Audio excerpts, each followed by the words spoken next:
一気火星に畳みかける。つまんない連中だな。おっちゃん、こういうのどうだ？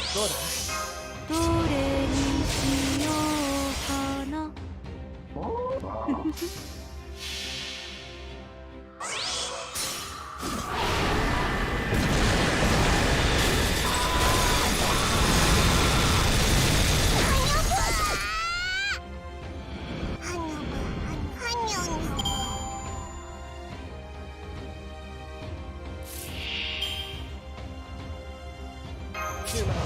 中だな。他にやることないの？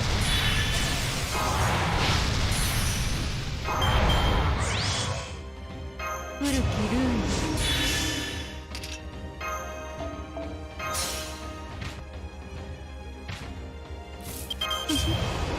こういうこともできる。なんだと？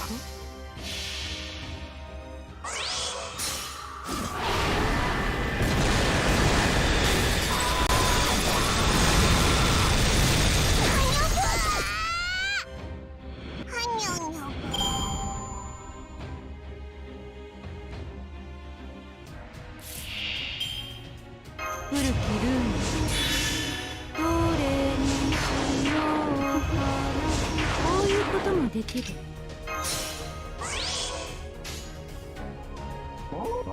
命令とな。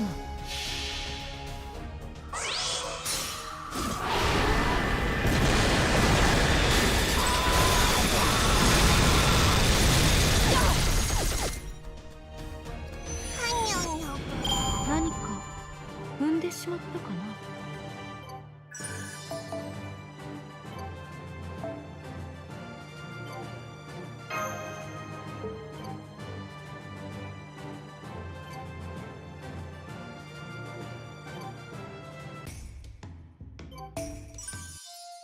お知らせはしっかり見ておくように。シピーン。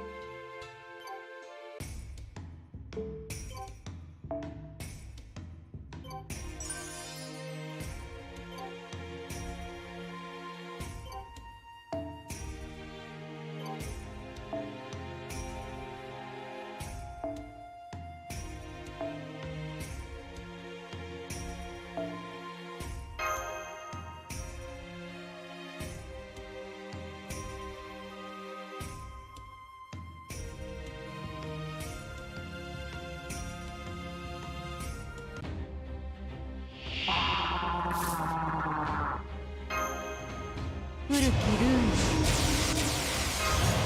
こういうのどうだ？つまんない連中だな。他にやることないの？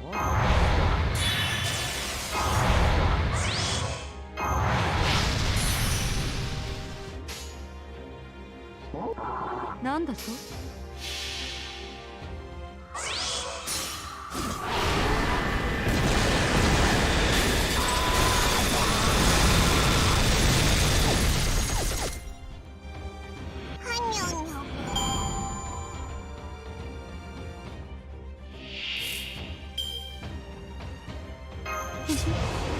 こういうこともできる。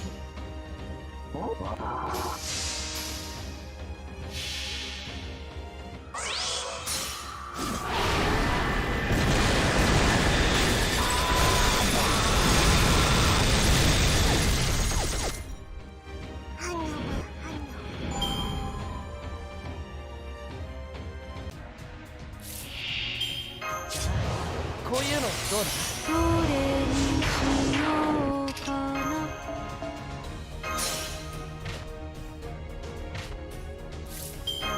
こういうことも古きルール。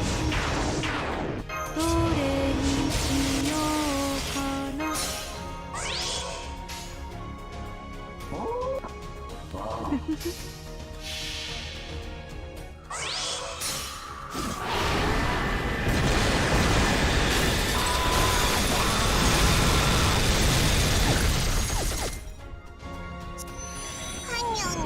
何か踏んでしまったかな。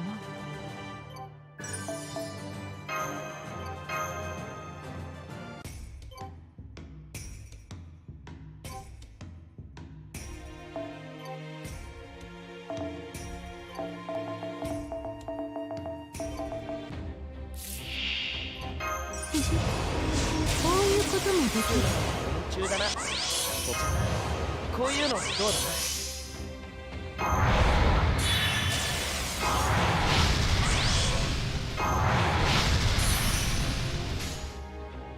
あ、行くぞ。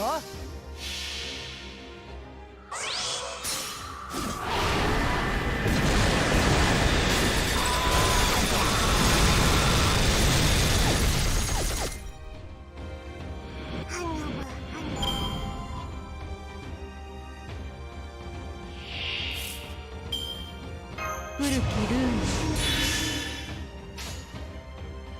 ン。なんだと？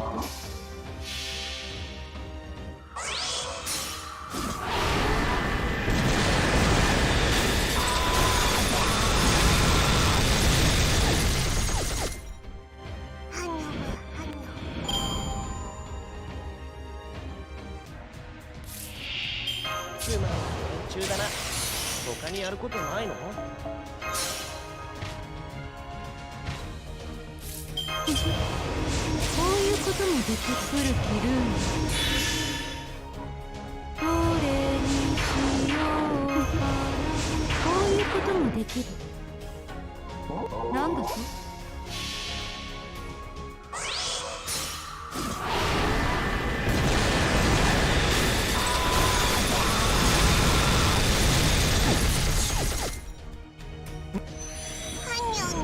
震え、凍てつき、砕け散る時まで諦めることは許さんぞ。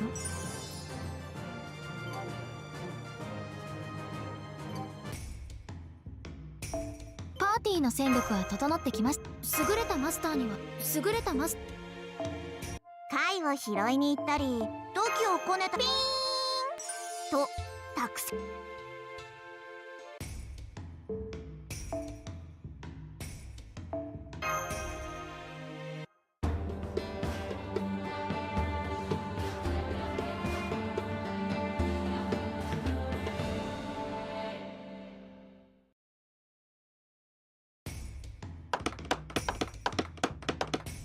邪馬台国若干復活。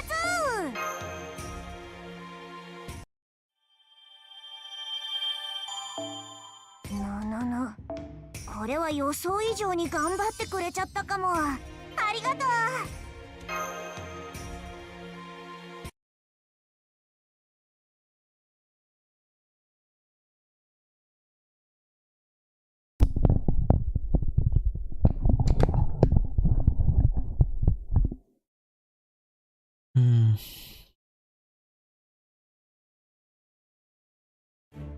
Damn, we really got our ass handed to us. No way we're turning this around with nothing but great soldiering gear. There's nothing we can do for Aizu. Come, we're heading north. Gotcha. Oh, you had to head there without me. What was that? Oh, I'm sorry, did you not hear me? What Hajime is going his own way from here. What are you saying? It's nothing personal. I just don't enjoy working under you anymore. Remind me, do I need to commit seppuku as a penalty for leaving this one? Forget it. I go the rest of the way alone. You face commander, no Hijikata. Don't you think it's enough now? What's enough? Commander Kondo's gone, Okida's gone. There's almost nobody from the old gang left anymore. No, not yet. I'm not letting the Shinsengumi end like this. It's already over. There's no Shinsengumi anymore. There's me. Huh? I'm still Shinsengumi. Vice Commander, you still? Alright, I see how it is. You wanna keep this until you get yourself killed, then knock yourself out. Farewell, Vice Commander.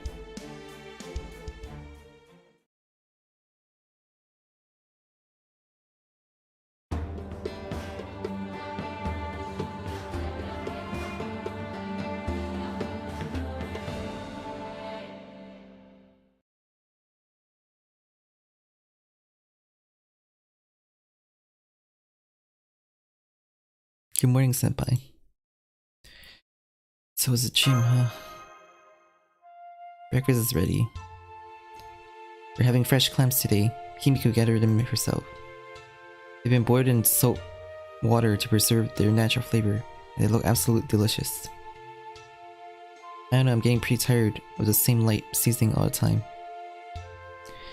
If sister were here now, she'd be throwing a fit about the lack of miso and soy sauce. Miso, soy sauce, what are those? You said how I'm supposed to fight with just a pitiful excuse for food. As much as I hate to admit it for once, I agree with you. There's just no flavor here. I had a feeling you guys would say that, so today I brought you this. Ta-da, soy sauce. Or something like it anyway. Really? Blackwater, what is this stuff?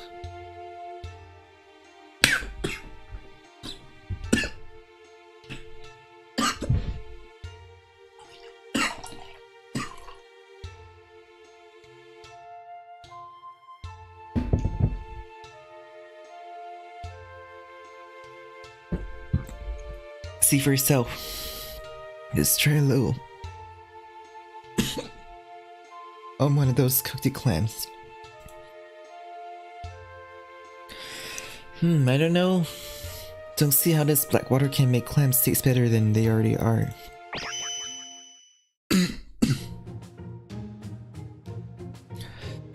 Oh my god, what is this? And how's this simply delicious compass? Careful, sister. You're starting to speak nonsense. Anyway, I take this as kind of a Hisho seasoning. Wherever did you find something like that? Oh, it wasn't me. It was Mr. Yamanami. Oh good. It looks like it tastes alright then. Believe me, it was quite a surprise to me when I saw the villagers make something that looked like Hishio.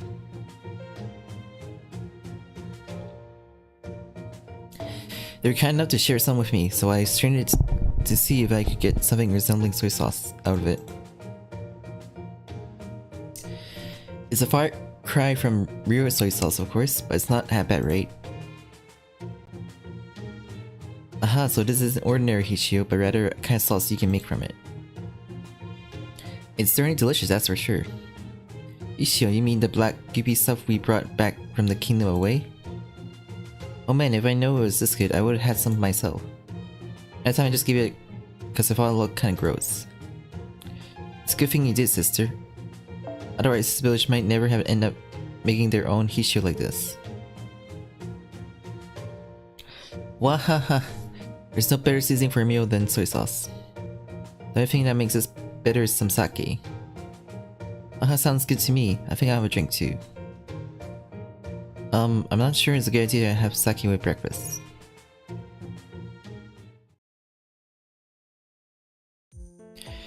Hey there, Okuda Master. You're here by yourself. Hajime. Didn't I tell you not to call me that? Anyway, it's no big deal if you got some time to spare right now. I just want to chat a little about Okuda. What about her?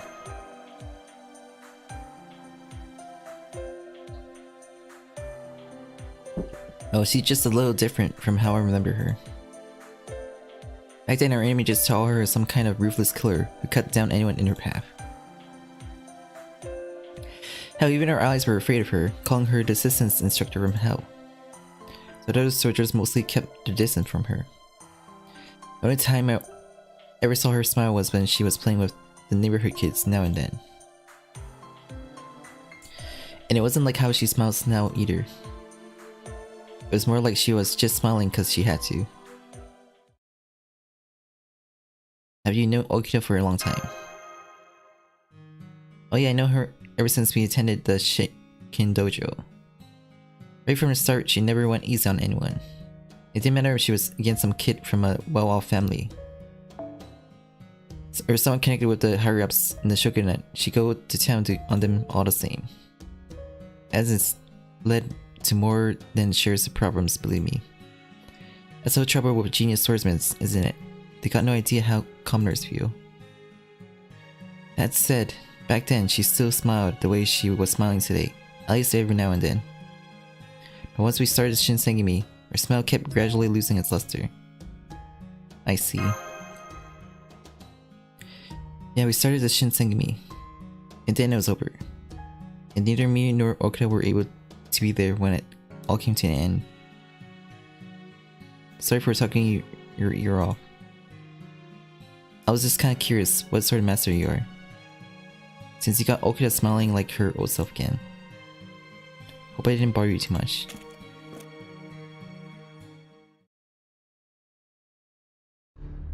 So you found the next shrine. Right, apparently there's a glowing haniwa occupying it.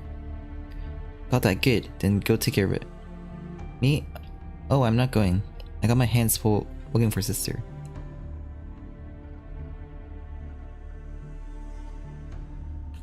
Unfortunately, it sounds like this haniwa has a lot of subordinates working for it, not for a small army. So haniwa is running an army, huh? There's a thing I never thought I'd say. It doesn't matter what kind of opponent we're up against. I'll cut them down, all the same. Now let's go. A small army.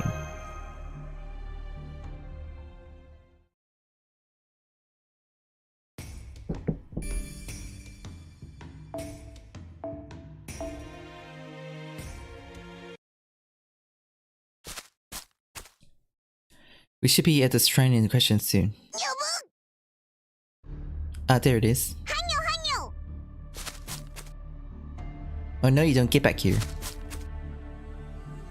Let's go after it. Preparing to give chase. Who does Okuda think he is? Running off on his own without giving the captain of the first unit her due deference. Hey, wait for me too. Looks like we all better get going then. Hang on just a minute. Well, I was a little too late there, huh? Oh well, nothing to do but done now.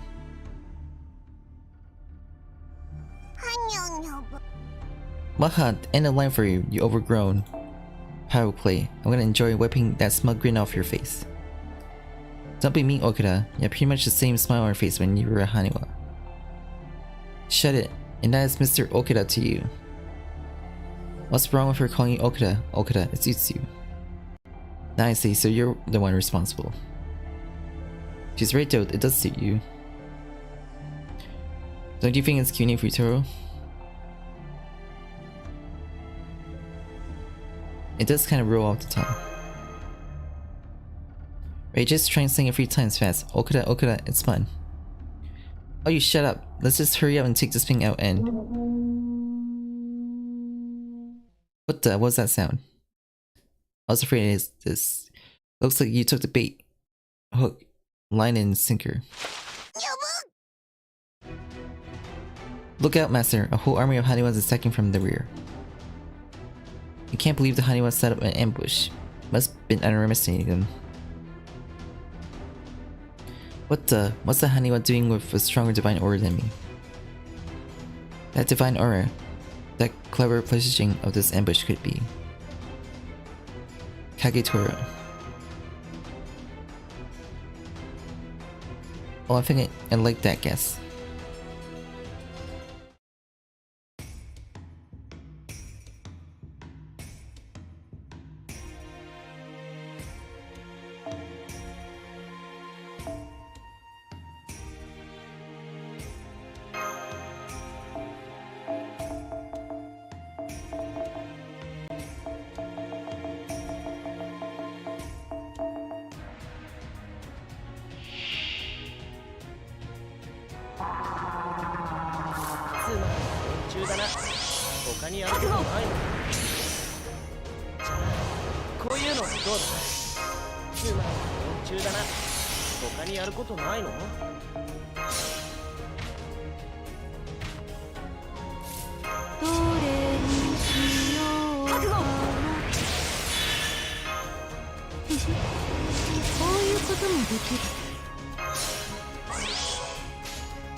逃さん。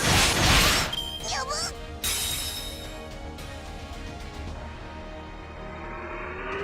手柄は足にある。ちょっと湿気ね。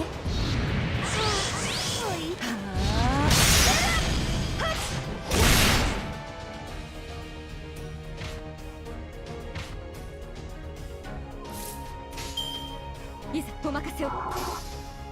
そこ。はにょはにょブーン。はにょはにょ。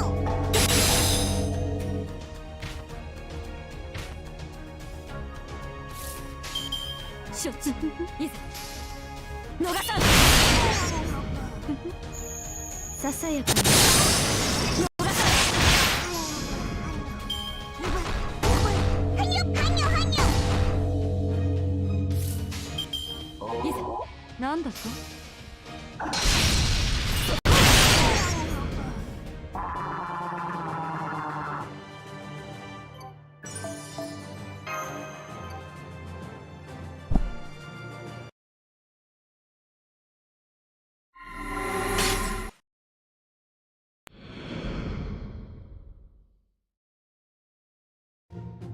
I lost Nia.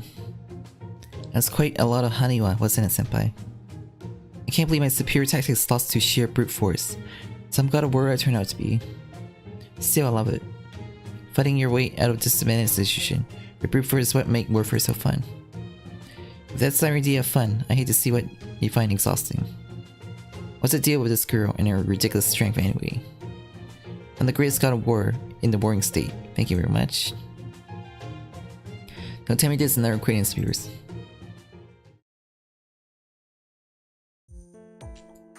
Yes, that's right.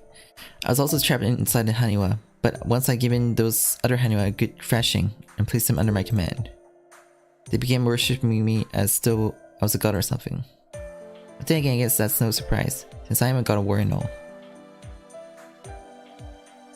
At any rate, I'm glad we're able to free you. So this girl here is Nago Kagetora, huh? The one known as Usugi Kenshin, the Dragon Ichigo. That's right. Guy with the weirdly aggro swordplay. I appreciate you put more oomph into your swings next time. Thanks, I'll take that as a compliment. I must say, you're certainly acquainted with some impressive people. I would never guess that legendary Usugi Kenshin was actually such a dashing woman. At any rate, I wouldn't be surprised if Lord Nugget were to show up as well. I really wish he wouldn't though. Sister, where are you? Namikatsu, you're here too.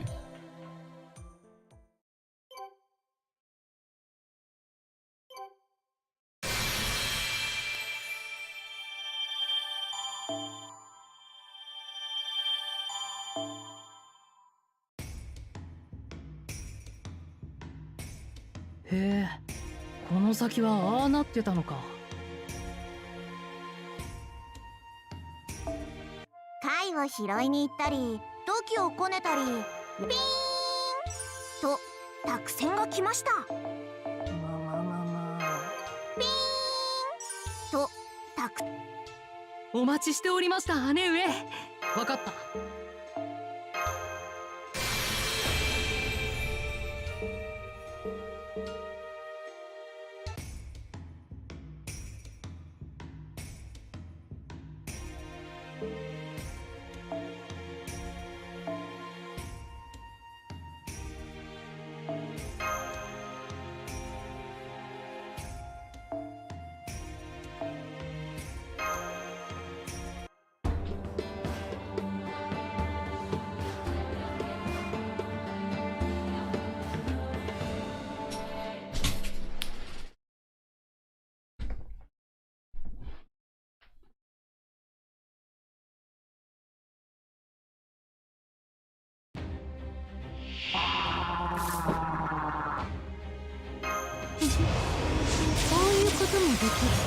こういうのどうだ？つまり連中だな。他にやることないの？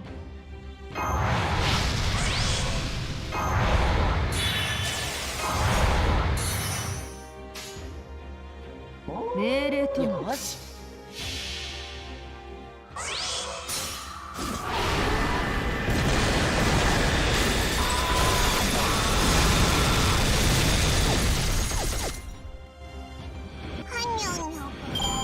logs.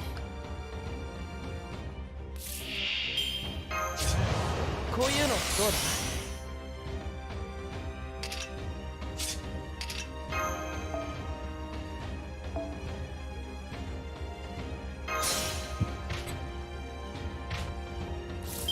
どれにしようかな。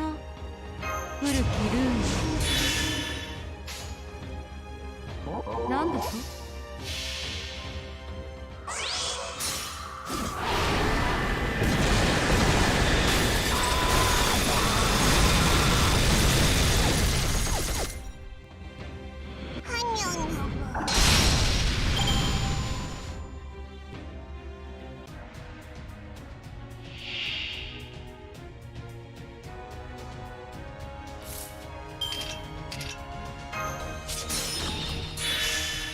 こういうこともできる。どれにしようかな。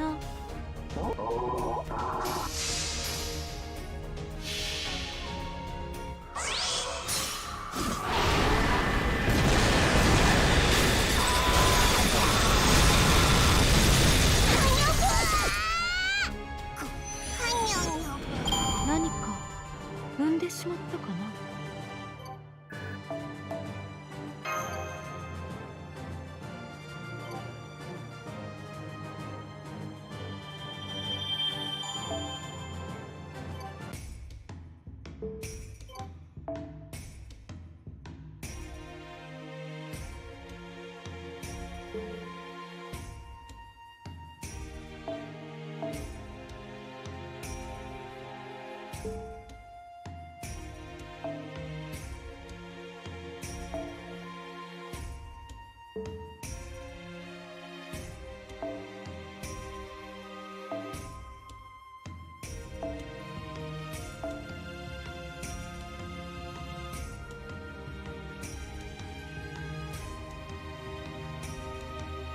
Collect hay.「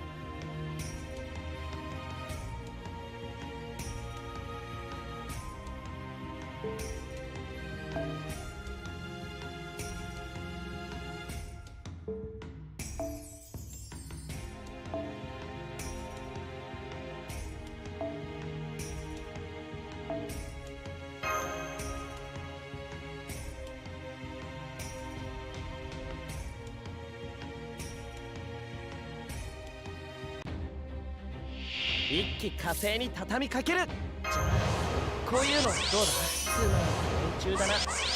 他にやることないの？古きルーム。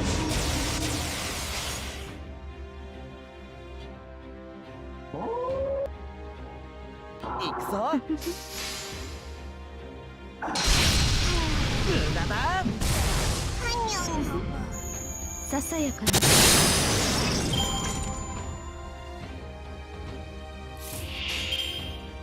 こう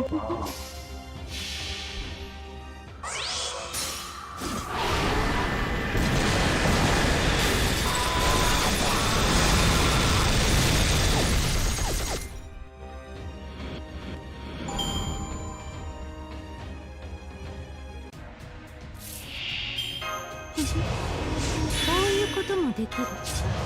こういうのどうだ？命令とな。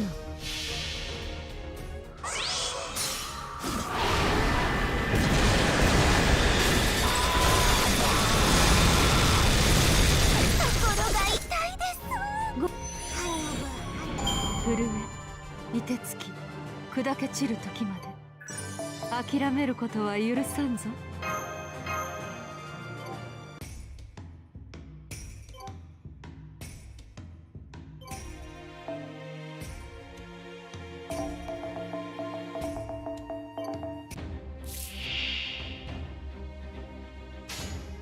ああ、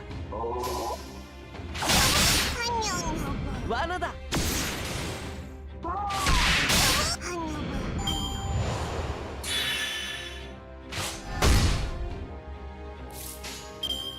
よし。つ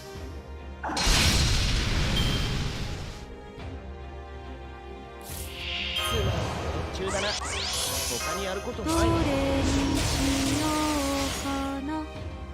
なんだと。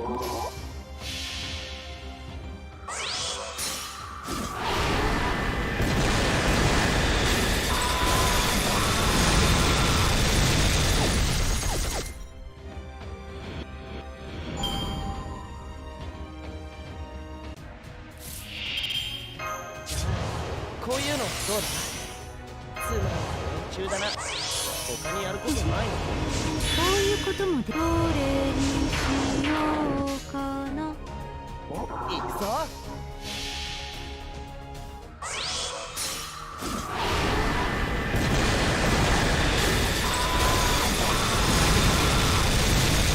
心が痛いです。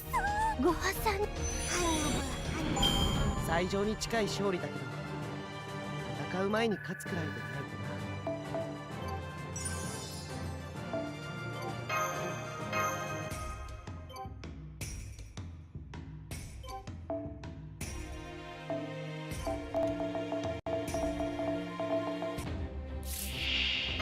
どれにしようかな。中だな。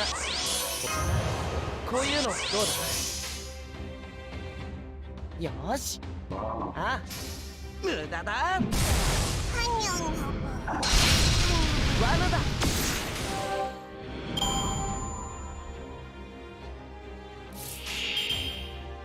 命令とも。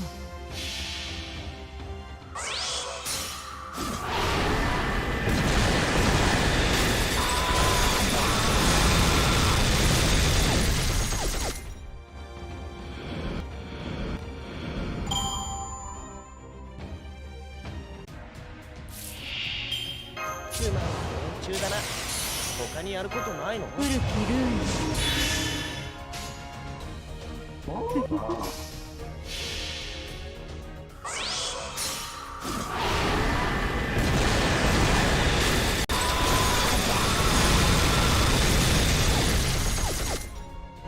ご破産。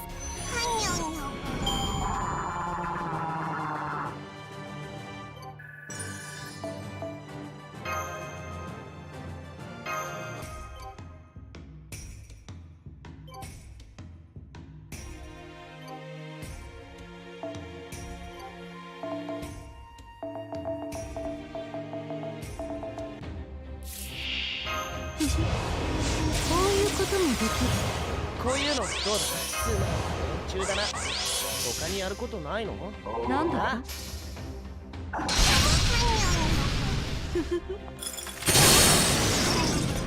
罠だ。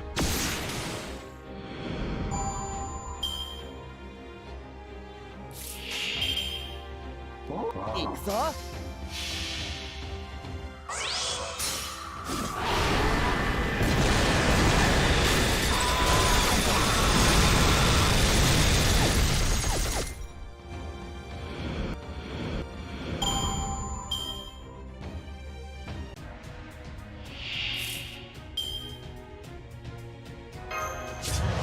こういうのどうだ。どれにしよう。古きルーン。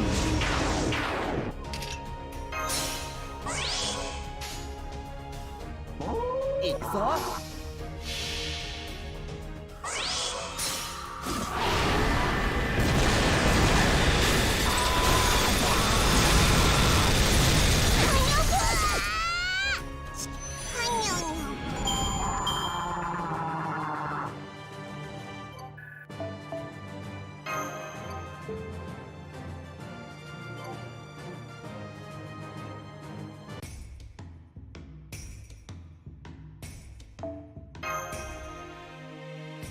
50 hay.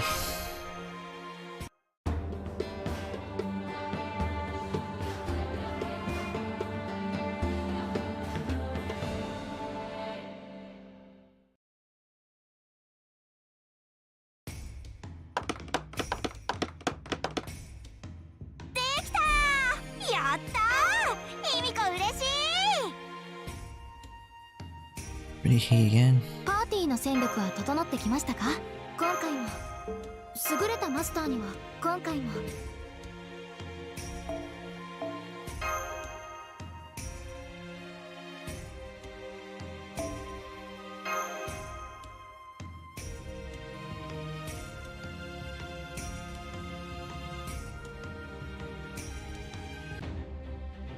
愛そうか。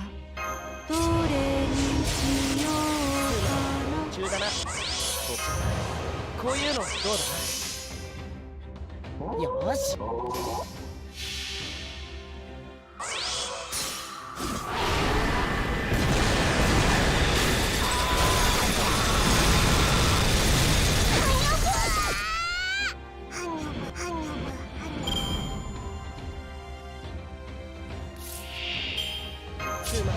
中だな。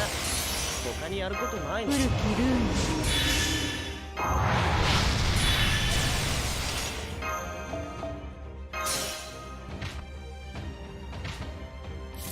どれにしようか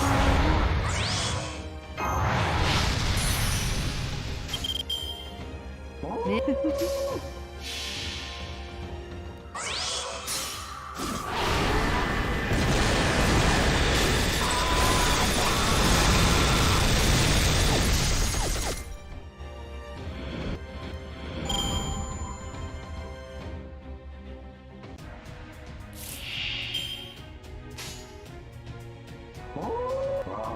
命令とな。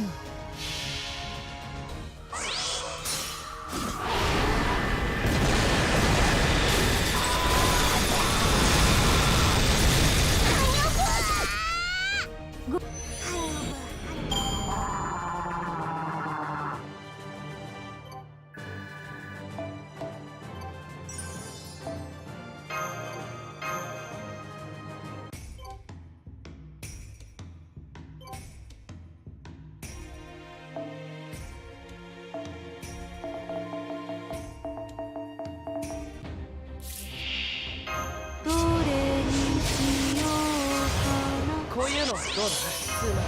中だな。他にやることないの。行くぞ。命令とな。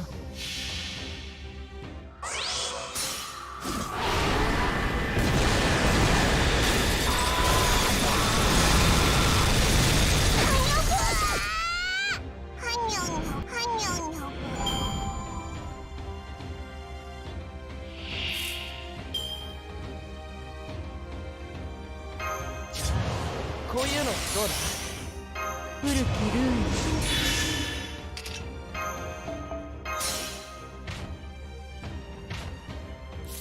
どれにしようかな。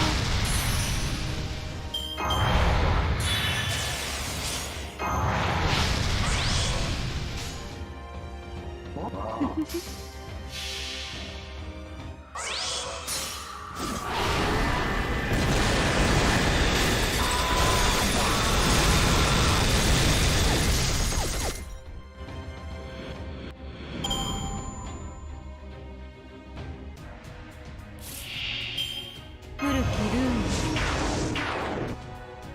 こういうこともできる。命令とな。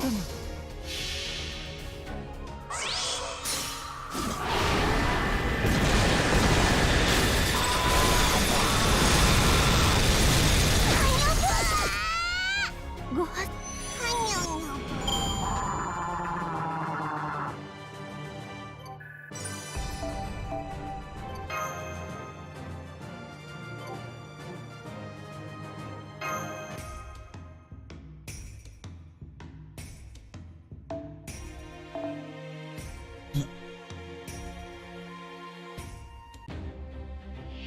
戦闘か。つまり中だな。こういうのどうだ。こういうこともできる。行くぞ。命令とな。罠だ。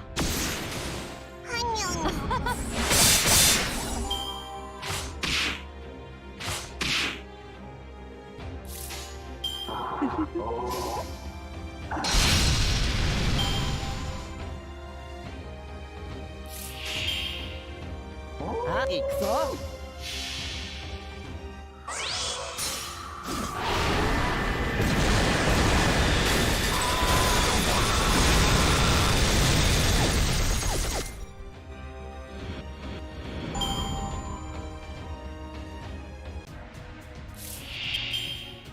つまり中だな。他にやること古きルないの。ーン。なんだと？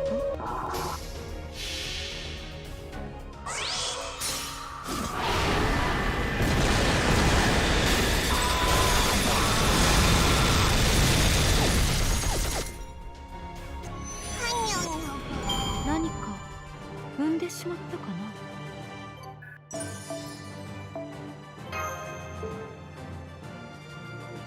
Birdie.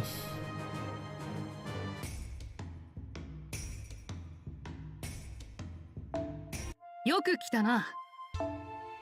光の女王、なになに？いいもの見つけちゃった？なんか出た！なんだろうあれ。よし、とにかく行ってみましょう。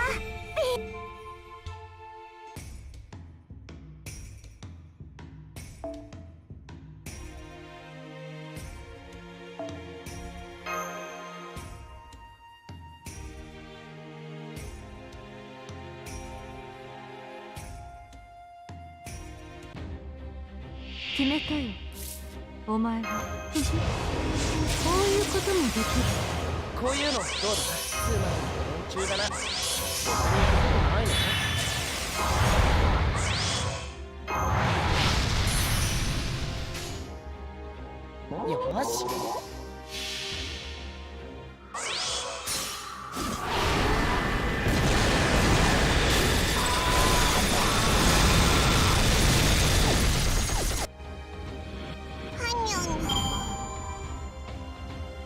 他にやることないの？よし。どれにしようかな。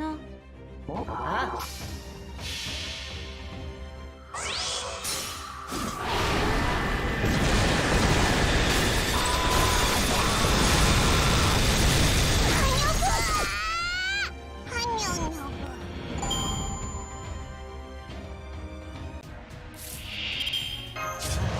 こういうのどうだ？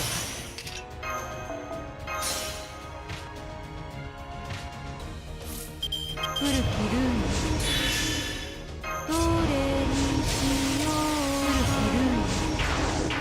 古きルーム、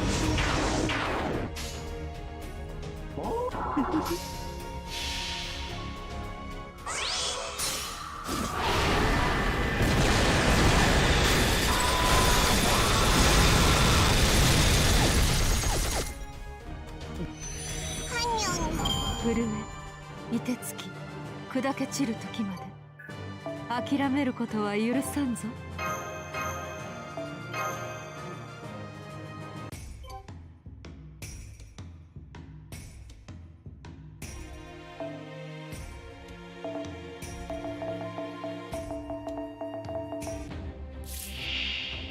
古きルーム、こういうのどうだ？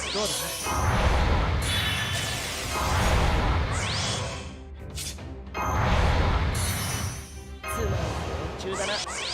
他にやることないの？行くぞ。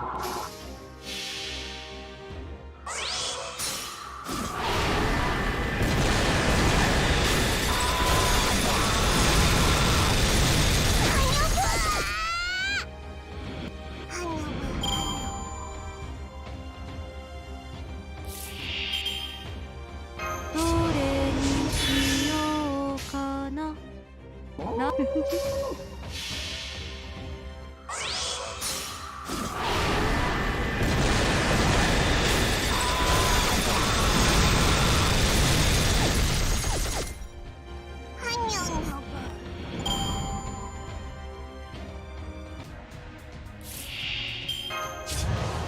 ういうのどうだ？こういうこともできる。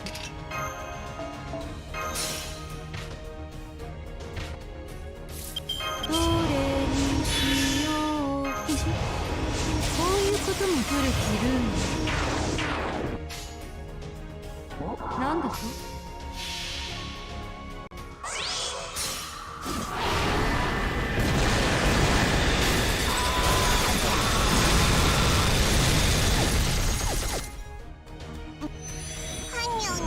何か踏んでしまったかな。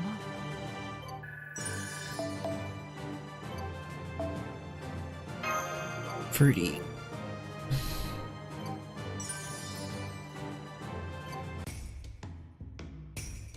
こ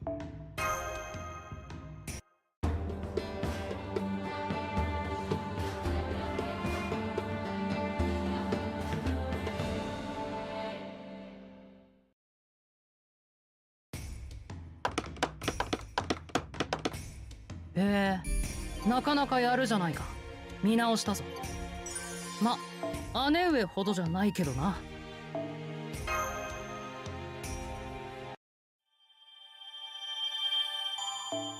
いっぱい取れたわね。次も頑張りましょう。いざ邪馬台国。なんか出た。なんだろうあれ。なんか出た。なんだ。 Now main story again.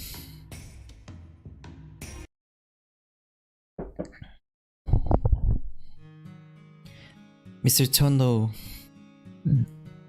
Kondo told me about your request. Are you sure you want me to do this, Mr. Yamane? I'm sure. I'm sorry to put this on your shoulders. I guess I've been making nothing but trouble for you for a while, haven't I? Why didn't you just run away back then, Mr. Yamane? You know as well as I do that there was no way I could ever escape from you. I'm a snow runner, and my meager sword skill can't even hope to compare to genius like you. I have to say, it was downright cruel of Hijikata to send you after me. You didn't have to stay. I told you it was okay to run.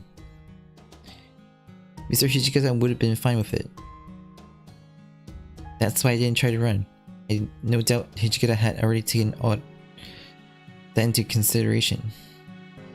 But I will let you go. All you had to do was run away. Maybe you're right. Maybe I could have made it back to Edo if I just kept running. I don't know how else to explain it. I can just say I just didn't know anymore. Ever since I left Edo for the capital and helped form the Shinsengumi, I've been running around practically under Kondo's command. Running here, running there, back and forth, and near or far. Then one day, I stopped and looked back. Mr. Yamanami, that my fate was sealed. From then on, all I can think was my old life in the home time I left behind. Before I even knew what I was doing, I already left the base. Now go on, get some sleep.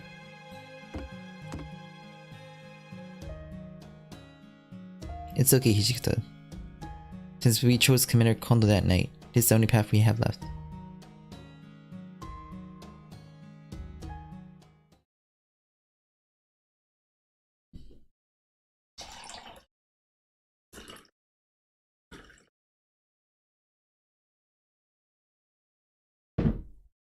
Seppuku.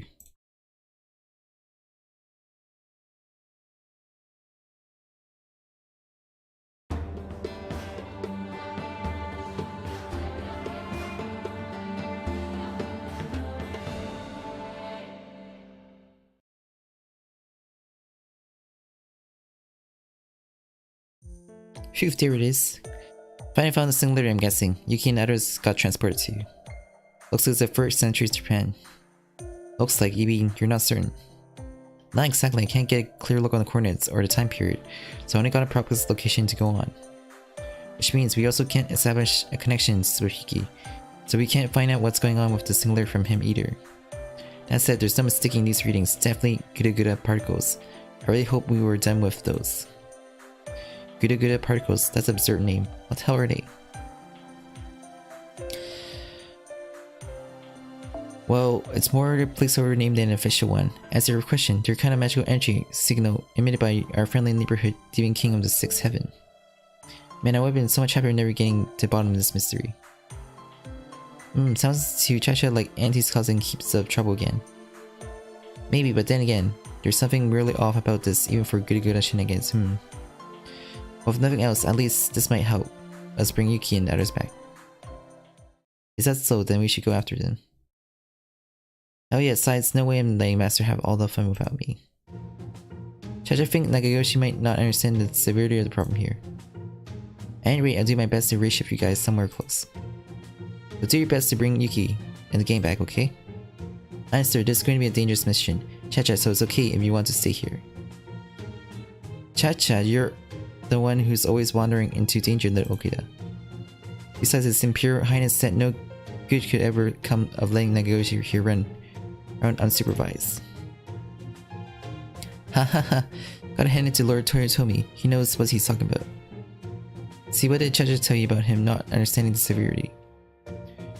Alright, we'll all go after the good friends we are then. Does everyone have their box lunches? Are we quite certain these people are up to the task? Don't worry, Chacha will take care of everything, believe it or not. At the siege of Osaka. Curse you, O Tanake Tokugawa.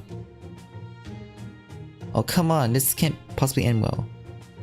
Fo. Worry not, I'll go with them as well. Can't sit around sipping tea all day and letting my skills atrophy after all. Hahaha, I know right? The best tea is the tea you drink after winning a battle. Exactly. There's nothing better than a hot cup of tea afternoon. Tea and a freshly made rice ball after a hard-working morning works calling excess sabers. And while I may not know much about GUDAGUDA particles, I'm definitely picking up a few new saber signals. Go ahead and watch me while you're away at that Japanese sweet fair X. I'll nip these new sabers in the butt before they know what snipped them. This is not what I would call encouraging. Okay, I think we're ready. Let's go. You got it. I almost forgot to take this with you. I beg? I just threw some stuff I thought would help, given the time period you're heading to and everything. You can call it Da Vinci's secret goodie bag. Enjoy. Nope. I'm not even going to acknowledge that strange sound effect I just heard. I won't. No. Alright guys, get ready to race shift.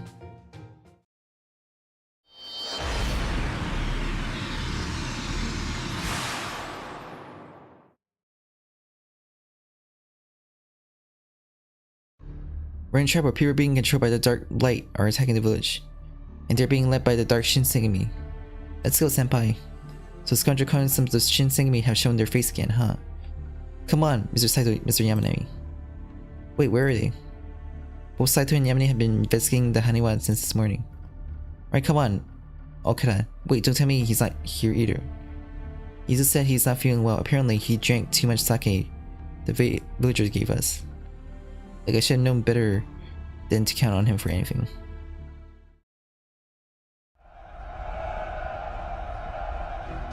Hand it over. That's right, steal it all, or else you will starve to death.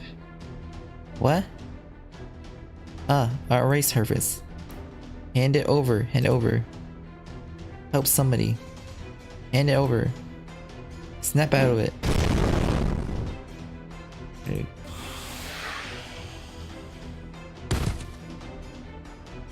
It seems your key power works well against him, sister.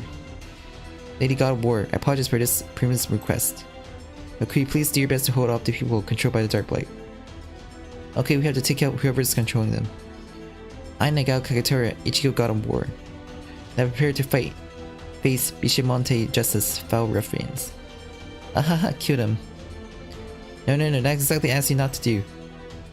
Who the hell was this woman? Go on, surround her and take her out. Sorry, we're late, Kimiko. Futaro, sorry to ask, but would you mind getting the people I free from Darkblight out of here? But there are so many of them. Let's go, Nobukatsu. Ugh, damn it, this is exactly why I hate being on the front lines. Alright, Sister Master, I'll call the villagers to help me get these people out here. In the meantime, you do something about those guys. Do you think your meager force can do anything against... Talking trash on the battlefield, some Shinsengumi you are. Ahaha, I'm glad to see you get it. Now come on, you so-called Shinsengumi, and face Bishimonte Wrath, die.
こういうのどう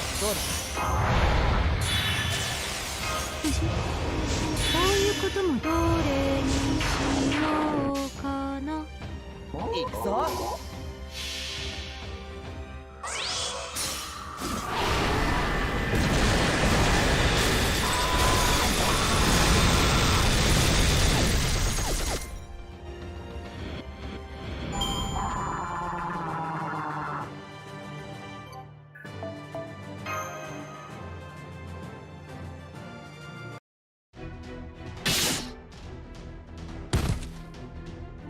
Is that all of them? Most anyway. But we still gotta take out their leader. But whoa, if it isn't Soji of all people. You are. Waha, the captain of Shinsengumi First Unit would never forget her own commander race now, would she? So that's a Shinsengumi commander. Mr. Serizawa.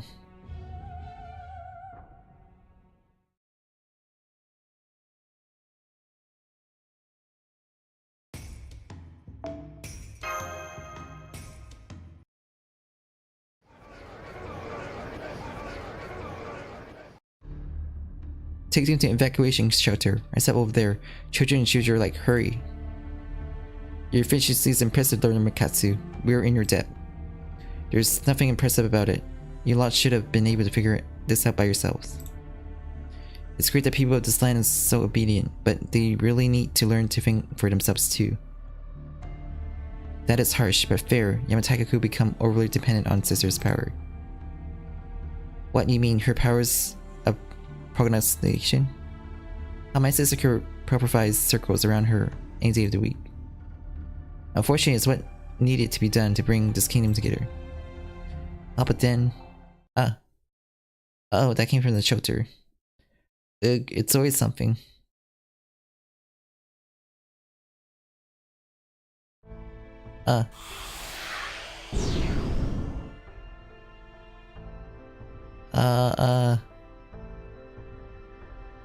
What the? Is that woman controlling the black maze? Come on, Lord Nobukatsu. We must hurry and get everyone to Lord Nobukatsu. And his sister, the big version of her. Your sister did not mean she's... Sister, I miss you so much. I know what you're doing, but whatever it is, I'm sure you have a good reason for it. No, Lord Nobukatsu, stay back. What are you doing? Stay away from me, you filthy thing. Huh, sister? As a mere human would ever have the right to approach me. I am the ruler of the Yamatai-koku, Queen Io. Sister, you're the queen?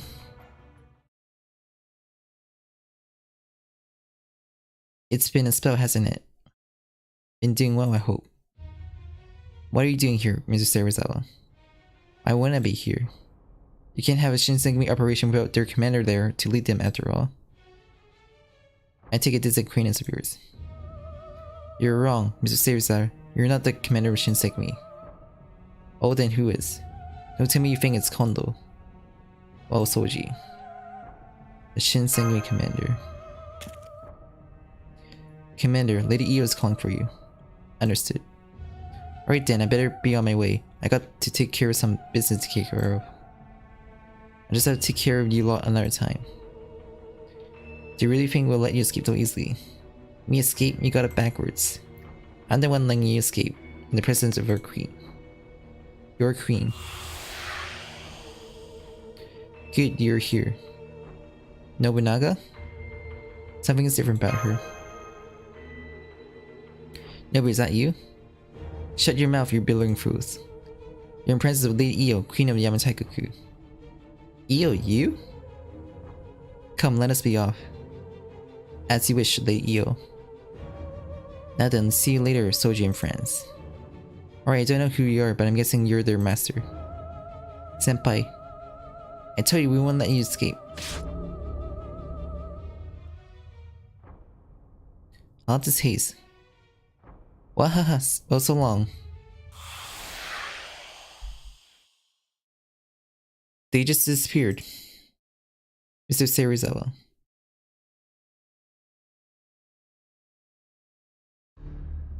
It's quite the tale to return to. Are you positive it was Serizawa Okita? I am. I recognize him anywhere. Makes sense. You and he were pretty close after all. Stop that, Saito. Can I ask who this Serizawa person is? Oh yes. His name is Serizawa Kamo. He's a Shinsengumi outer commander. Who cares about him?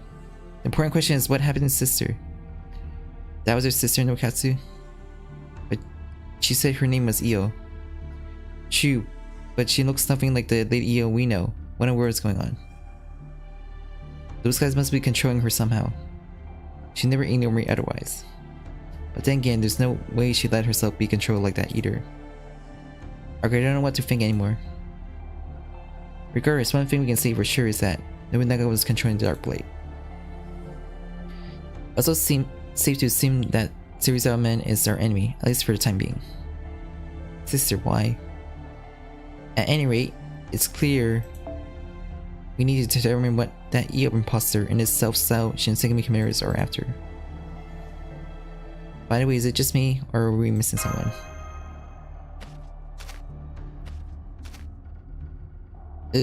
I never should have drank that much. Where have you been all this time, Izo? What's with the long face? Go away, drunkard. We're discussing serious business now. That's so, well, fine with me. I'm gonna try more of that sake then. I'm pretty cloudy, but damn it, don't taste good.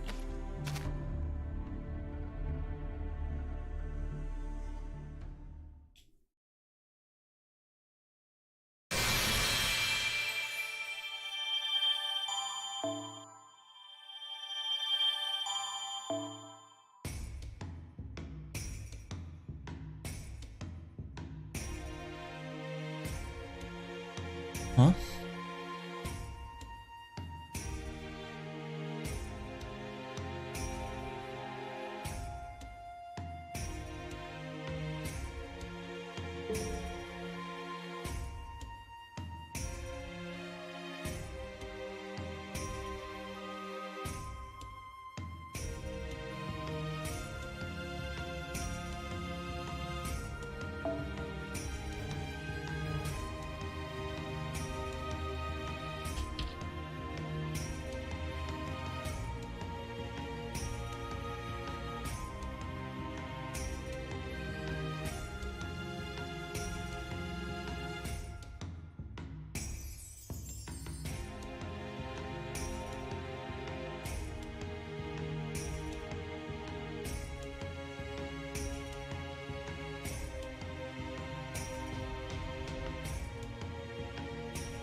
For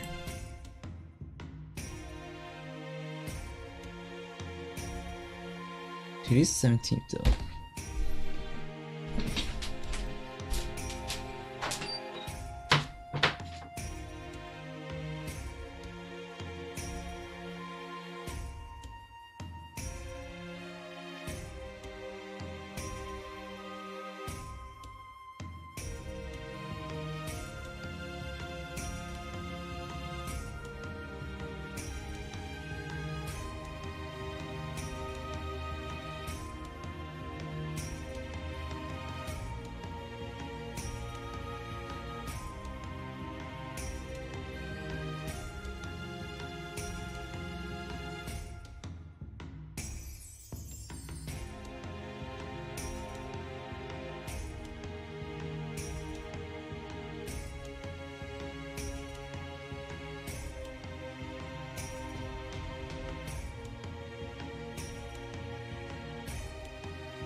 35 hate.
古きルーン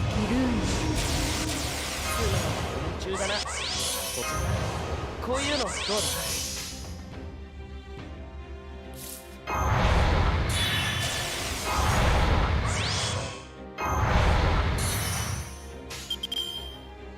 よし。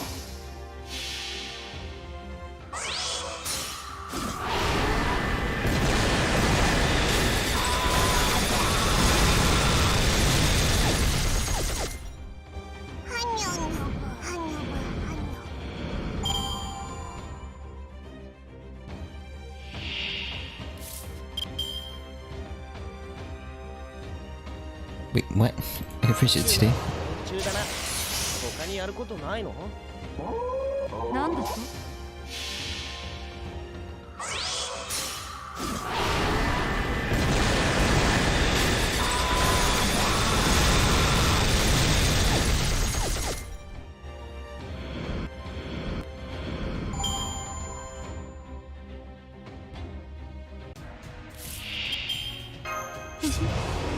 こういうこともできるルーン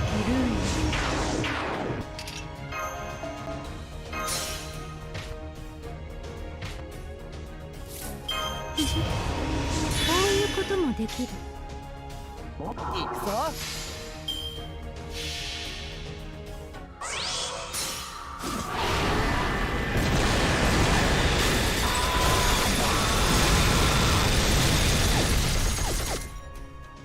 ごはさこれでも勝ちは勝ちだよな。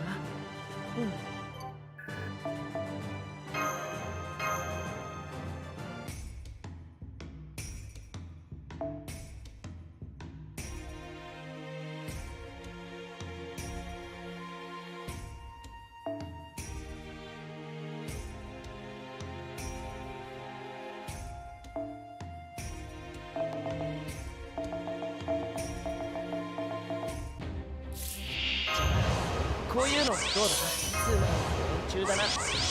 他にやることないの？よし。罠だ。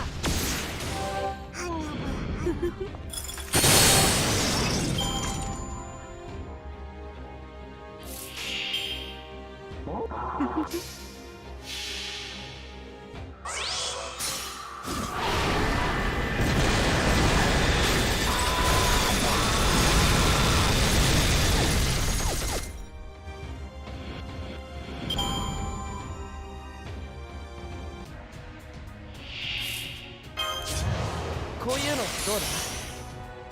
古きルーンなんだと？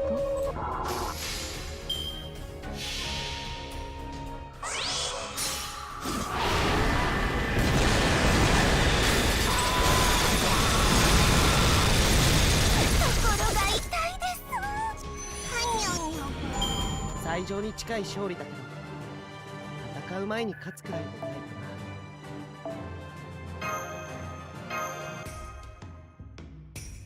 One more run. つ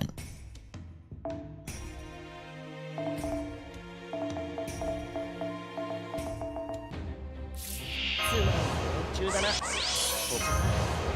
のどうだ？こういうこともできる。なんだ行くぞ。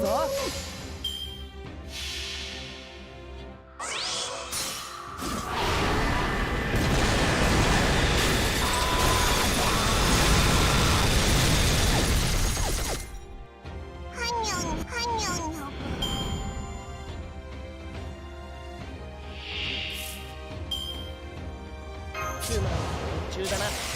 他にやることないの？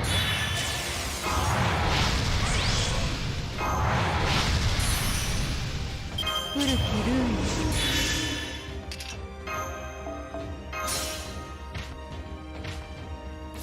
どれにしようかな。命令とな。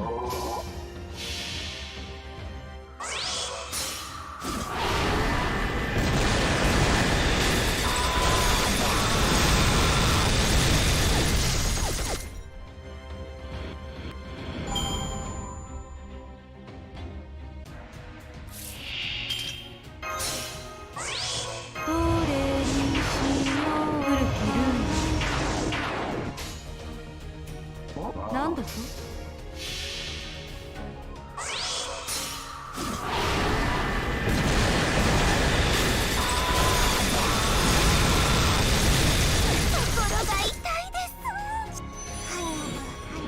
何か踏んでしまったかな。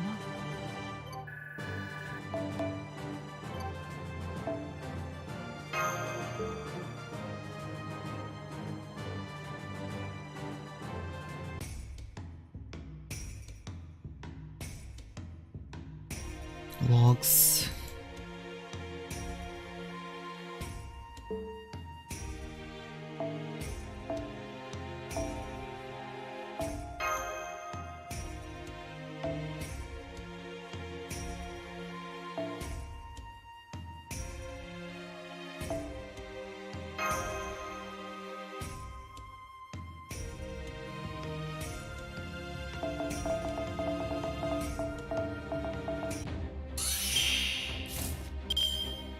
こういうこともできる。こういうのどうだ？つまり連中だな。他にやることない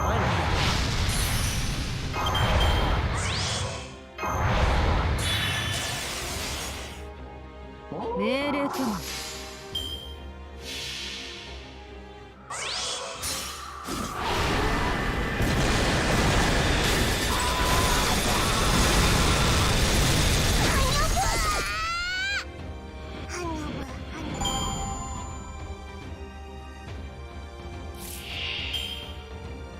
どれにしようかな。あ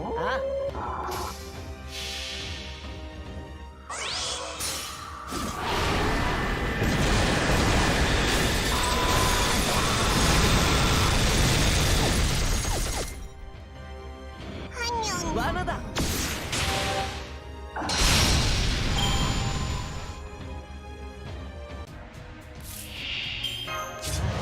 こういうのどうだ？こういうこともできる。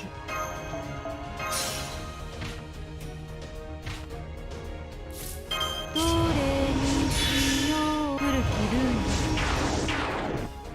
どれにしようかな。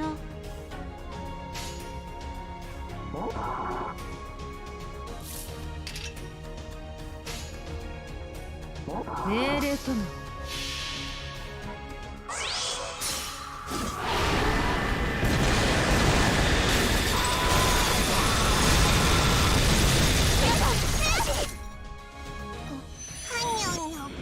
何か踏んでしまったかな。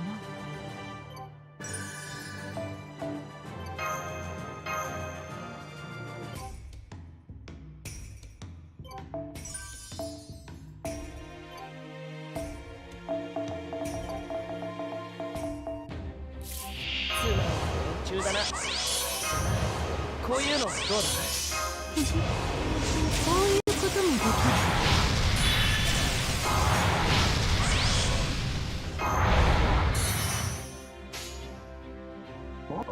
命令とな。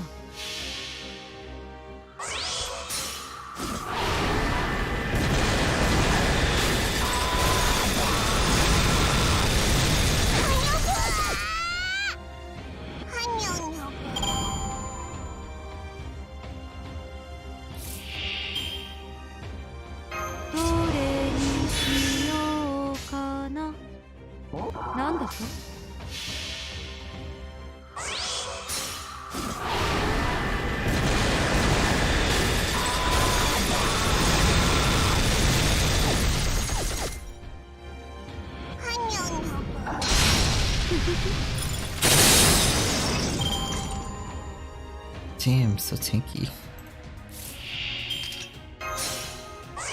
こういうこともできる。つまり連中だな。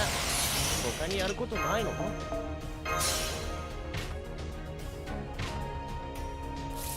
いうこともどれにしようか。こういうこともできる。なんだと？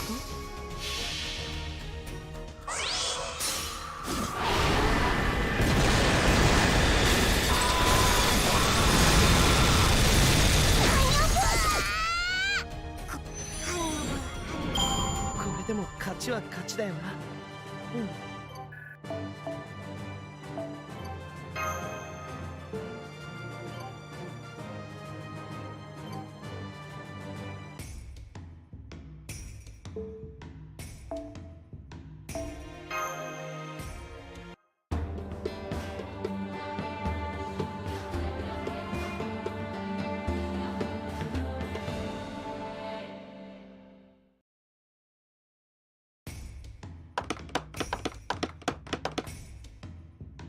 邪馬台国若干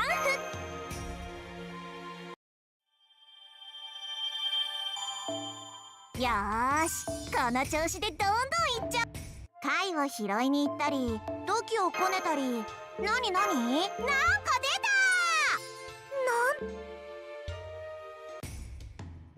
た。 Alright, we can continue.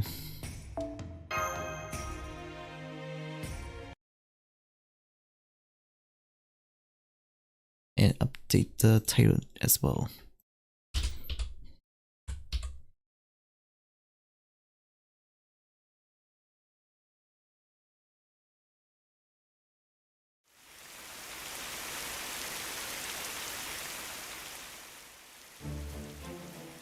Where's Harada? He ran around the block to escape route from the rear. We can't afford to fail this time after all. So who do we kill first? Serizawa. If the other ends up escaping, fine, but not him. We have to bring him down here and now. Alright, then Saito and I will attack from the right. Hijikata Otsuka, you two go in the front. Understood. Let's go.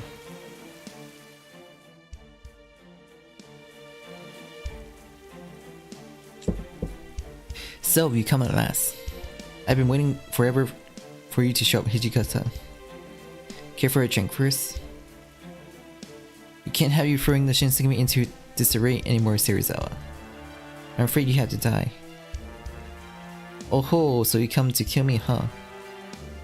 Did Kondo send you? Can't even deal with it, this was my call. The Shinsengumi doesn't need two commanders. It must become a unified force under Commander Kondo's leadership. Hahaha, that's the funniest thing I heard in ages. Should take care of that act on the road. What, you think a bunch of peasants like you could have found real work as public servants without me? Sure, you have forgotten who it was that led you country become samurai after you parted ways with Kiyokawa, and introduced you to Aiza clan when you were stuck in the capital and stopped in tracks.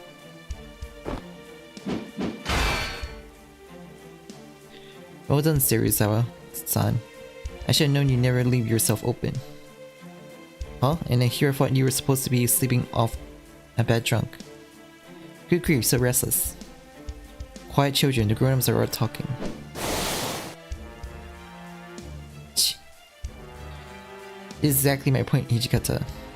Soji, Saito, none of these soldiers have any ambition. They don't have the resolve to carry the weight of a nation, nor the ideals to tear one down. So someone has to lead them somewhere they can be used, don't you agree? That's not your role, Serizawa. Well, negotiation has failed, it seems. I do so hate dealing with unreasonable sorts. It's over, Mr. Serizawa. Say your prayers. And here I thought you were one of the smarter ones, Yamanami. Say my prayers, huh? Don't be ridiculous. If anyone here should be saying their prayers, it's all of you.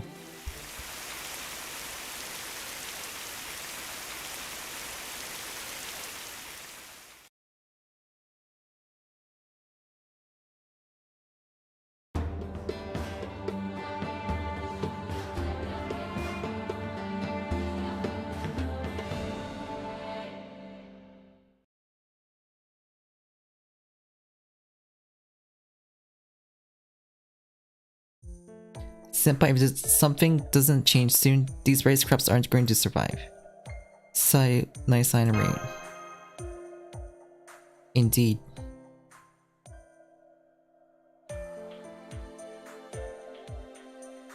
Do you happen to have any idea where Series Base could be? Well, since that lady he was with called herself Io, I'm guessing they're at my old shrine. Then what are we waiting for? We need to go help my sister right now. Unfortunately, there's so much dark light oozing from my shrine that we can't even get close. Damn it. What's the problem? Can't you just use that keto power you're so good at to blow away? Maybe I was at my prime, but I don't think I could manage it while I'm so off my game. How some legend you turn out to be. Hey, who said you can drink more, Okada? You can't just live on sake, you need rice too. What, are you my mom? Leave me alone. Will you two keep it down? It's too hot for this nonsense. Himiko, some of the villagers are here to see you. Me? What for? Lady Himiko, this harsh, endless sunlight has been killing our crops. Could you please make it rain? Are you idiots or something? The gods decide if it rains.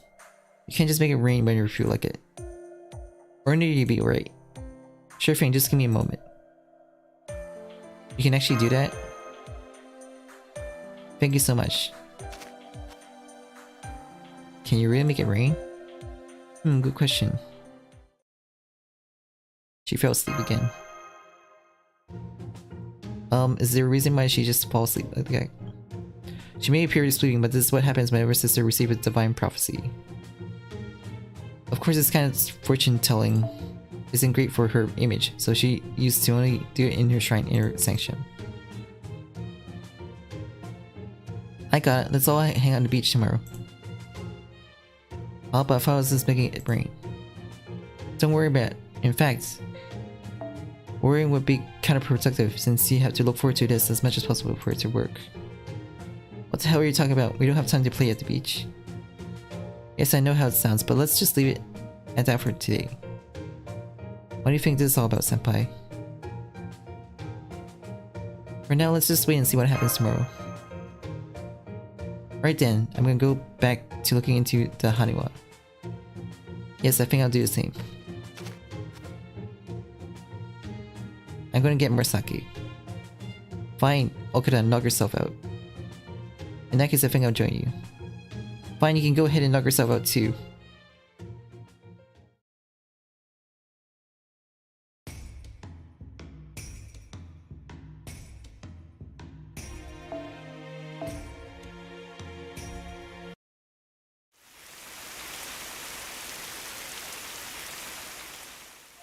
Senpai, look, it's raining. So what it is. So much for that beach day. Didn't even figure as much, but still. What's going on? How did this happen? Sister has always had terrible luck when it comes to important events getting interrupted by rain. Especially when those plans were meant to be fun. So you're saying she's like the ultimate rain magnet. The more I look forward to something, the more it's guaranteed to be rained out. Being able to make it rain sounds like a cool priestess power, but the reality it kinda sucks. It's raining. It's raining. Lady Himiko really did it. Oh, thank goodness. It's wonderful seeing everyone so happy. My, this is impressive. I see the Queen of Yamatai-koku really lives up to the legend. Yep, and we got sopping wet clothes to prove it. On a different note, we found another shrine with a Haniwa looking about. Why don't we talk that more inside, where it's not raining buckets? This time we found just a single Haniwa hiding out deep in the woods. There was one weird thing about it though. In all the time we watched it, it never once moved at all. Outstanding, this Haniwa would be perfect outlet to vent all my anger about not letting go to the beach. Well, no time like the present. Still no Okada, huh? I guess we'll just have to go without him, senpai. Guess so. Well, come on, get going already. We gotta figure out what to do about that dark blight, or we'll never be able to reach sister. Please allow Lord Nobukatsu and me handle this. Then I'll stay here. There's no telling when those bastards might come back. In fact, this should be a perfect opportunity to recruit some able-bodied villagers to make them into soldiers. Good idea. A small army of villagers soldiers led by Lord Kenshin will be a tremendous asset for us. Well, Saito, shall we get going? Sure thing.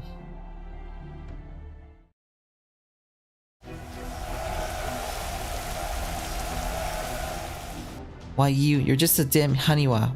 Don't you try to resist us. Alright man, surround it and cut it down. Roar.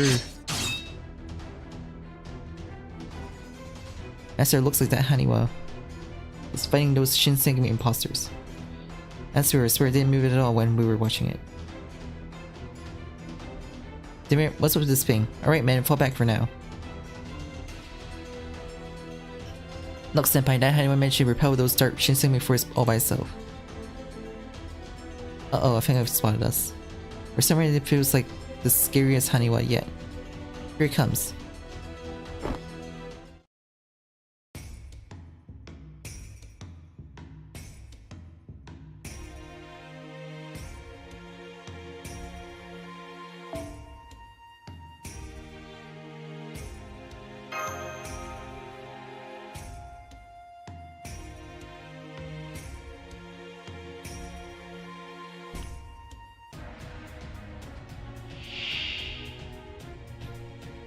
一気火星に畳みかける。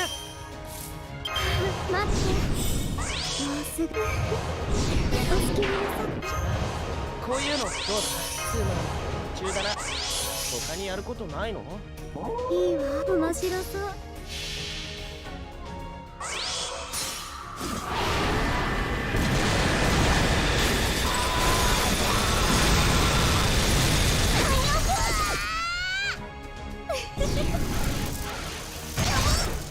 苦しめ。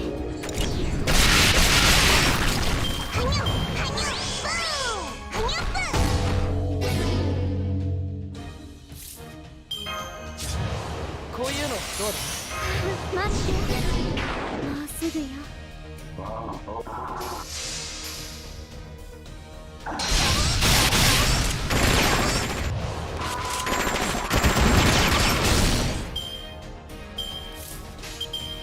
いいわ。これでどう？苦しめ。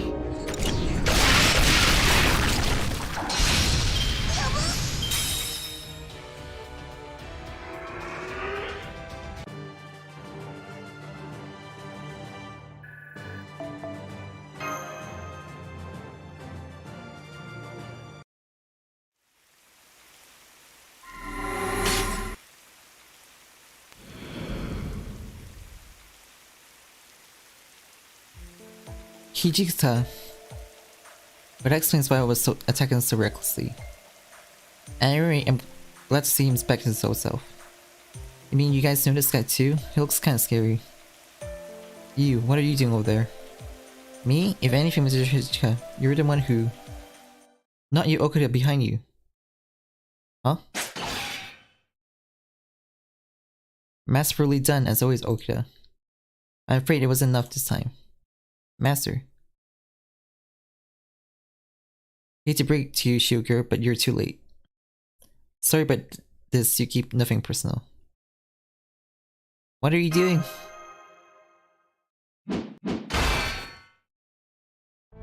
Why, you? Ah, so you finally shown your true colors, wolves of Mibu. Izo, oh, never mind that. Master, get behind me, quick. When you figured out Izo? Oh, like I'd ever be dumb enough to trust a wolf to begin with. That said, you do have a weird style of swordplay, don't you? I know what's Squid's from, but I can't read its form at all. I could sing the same to you, Mr. Monkey See Monkey Do. Still, maybe I should have been taking you more seriously. Hey, I may not have the perfect track record, but I've never once messed up in an escort mission. Mr. Yamanami, Mr. Saito, how could you do this? You, what do you think you're doing? Hello, Hijikata. Long time no see. I never expect to run you again. Enough answer the question. What do you think you're doing? Why, we're just following the commander's order. Commander Serizawa, that is. Did you say Serizawa? Looks like this is as far as it goes, Saito. Let's get out of here. Hey, at least we did what we came here to do. Oh, what that's supposed to mean? You mean destroying the Haniwa? Well, look at you. Or let's take or leave, pardon me, Saito. Ugh, I hate this part. Here we are.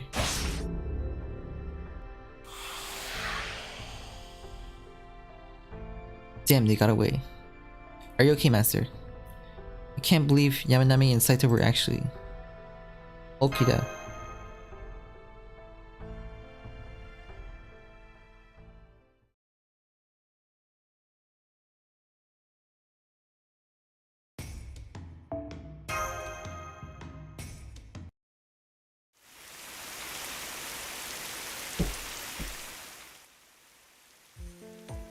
Okay, where'd Lady Kagetora go?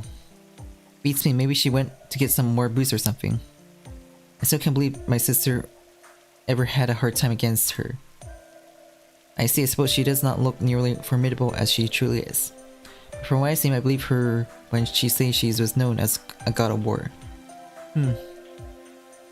Hey Tortoise, when's this rain gonna stop? I'm afraid I can't say. You had to ask sister about that. Sister, huh? Say, is it true your sister used to be a queen? Cause she sure doesn't look like one to me. Huh, given how my sister typically conducts herself, I can hardly blame you for thinking that way. But you can't blame her for that either. She never wished to be a queen after all. What are you talking about? Long ago, the only way people had to survive was hunting and gathering. They could only live their lives the best they could, never knowing if their next meal would be their last. One day rice made its way here, from a fortunate land. In time we learned how to grow it ourselves, and starvation became less of a concern. In one fell swoop, our nation had become a land of plenty. What do you think happened next? What do you mean? Isn't that basically a happy ending? Hardly. The instant we had all we needed and perhaps a bit more, people began to fight among themselves. But why? A degree of evidence created the haves and the have-nots. Those who had rights began to dominate those who didn't, and in time the people of different regions of this land were fighting each other for control of it. But then that's no different than it was in my time. I'm sure. From everything I heard, it sounds like there was constant war in your time too, Nobukatsu. Perhaps it's just human nature. Still, in that time, our people grew tired of war.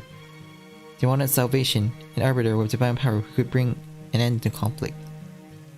And my sister fits the bill.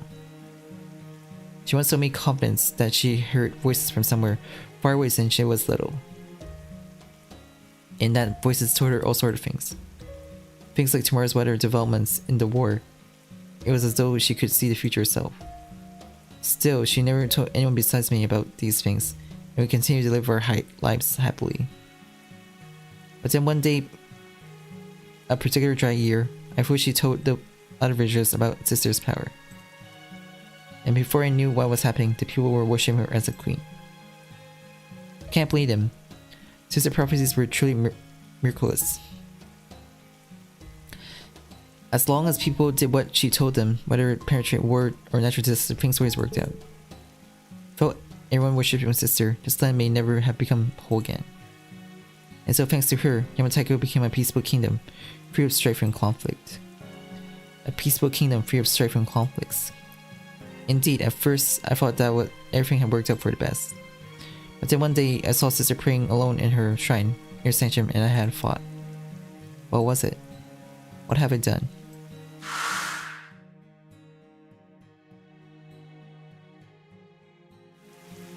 After becoming queen, sister was treated like a living deity. In practice, she was kept at arm's length from everyone else, and used as a tool for delivering prophecies. Before she used to spend her days happily playing outside with me. Now she was no more than a pillar upon which the entire land of Yamatai-koku depended on support. Why did she agree to that? Why didn't she just quit if she didn't like it? I said something to her once. In response, she only smiled and said, "As long as everyone's happy, that's all that matters." And that was all she would say about it. What the hell, that's just like... It's my fault sister stopped being a person and became an object of worship. Perhaps it's divine punishment that I become a tortoise. Why are you telling me all this? I suppose I've been rambling a bit, huh?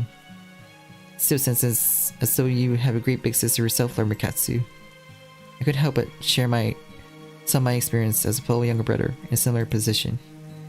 Don't you lump me in with the likes of you? My sister is just amazing in every way, and unlike you and your sister, there's nothing I can do to be useful to sister at all. She's perfectly fine on her own. Now, I know that's not true. After all, siblings are supposed to help one another. The rain seems to have stopped. Perhaps that means sister and the others will return shortly. An earthquake. Lord Nomikazu, outside, quick. What the? The black haze nearby is clearing up.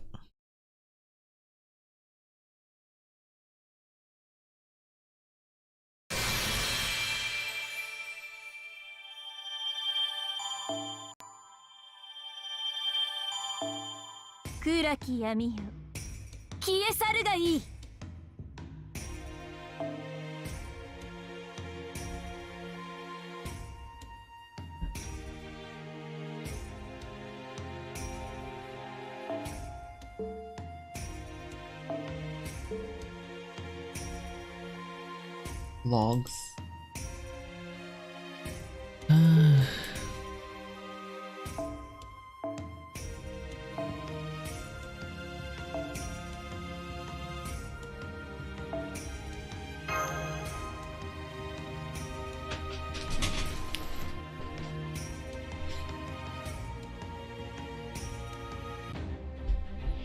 一気火星に畳みかける。こういうのどうだ？中だな。他にやることないの？命令とも。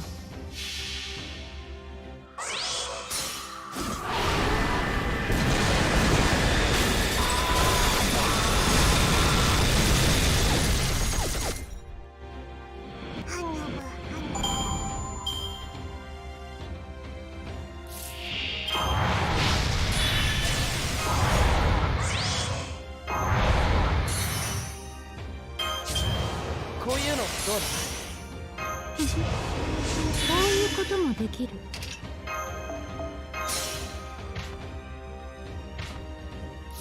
ういうこともできる。命令とも。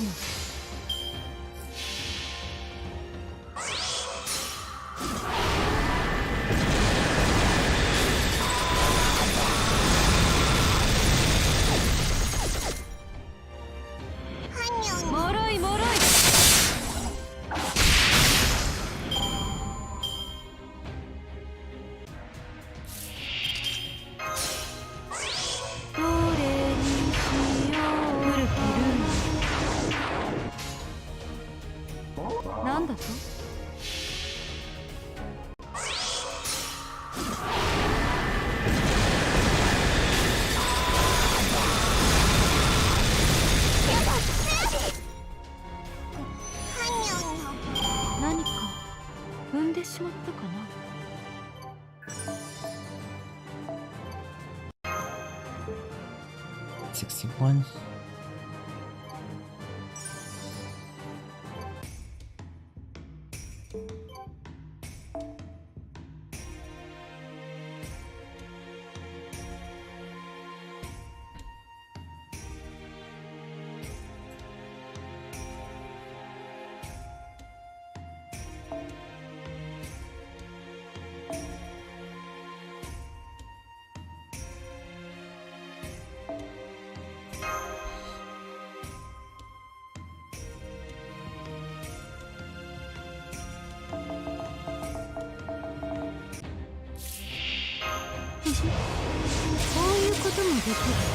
こういうのどうだ？普通の連中だな。他にやることない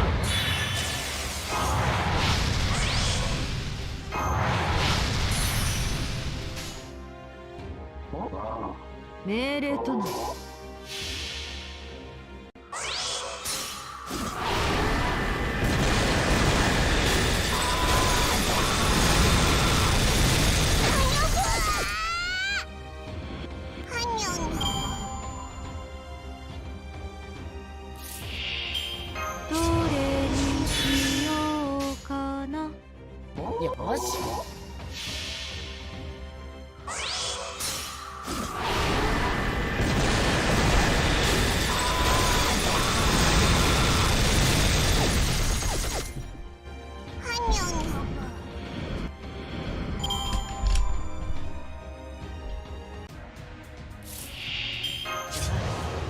のどうこういうこともできる。こ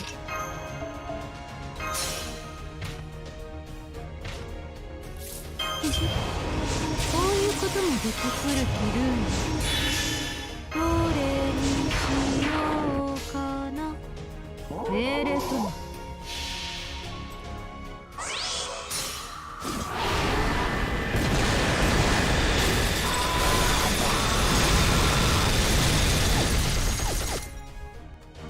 まずったな。何か踏んでしまったかな。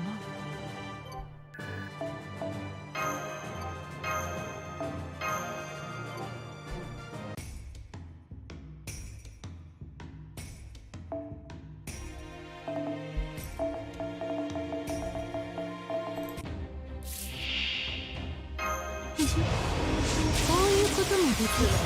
中だな。こういうのどうだ。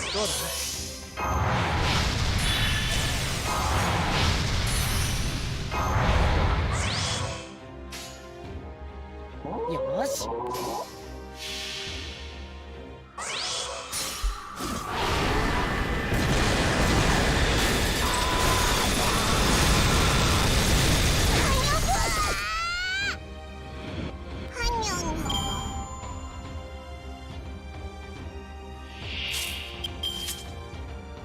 どれにしようかな。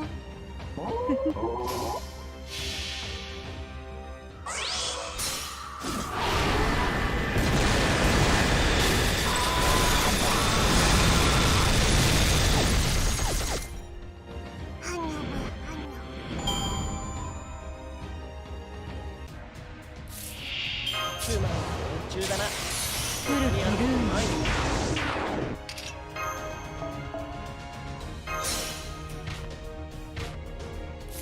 どれにしよう。こういうこともできる。どれにしようかな。命令とも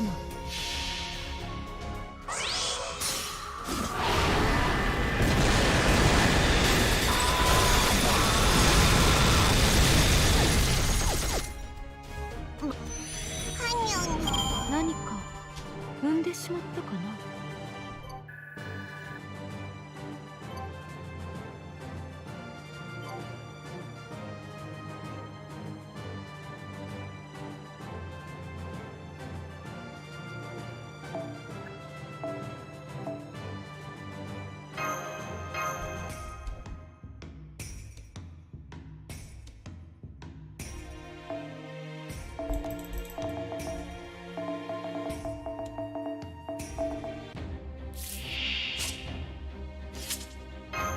古きルームこういうのどうだ。つまんない連中だな。他にやることないの。いくぞ。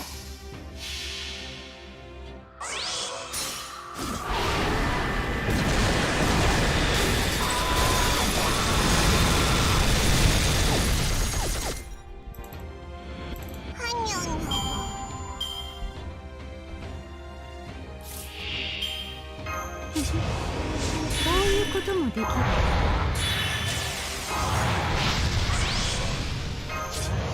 こういうのどうだ。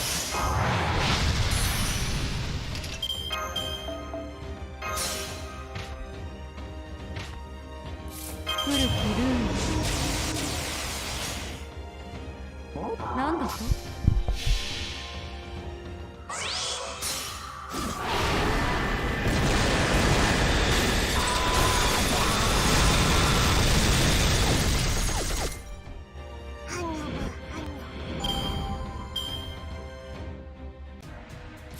どれにしよう。古きルームどれにしようかな。なんだと。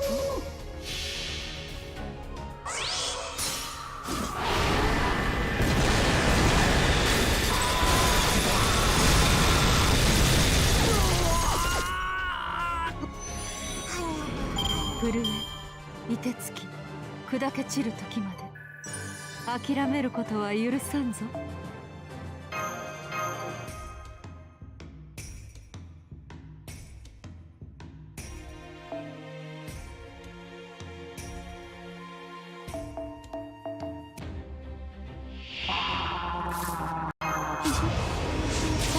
こともできる。こういうのどうだ？つまり夢中だな。他にやることないの？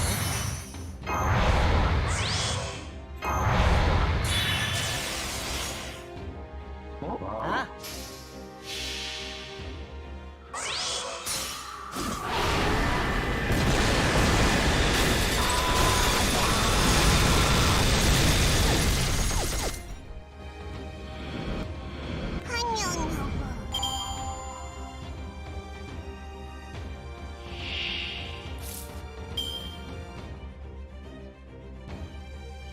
どれにしようかな。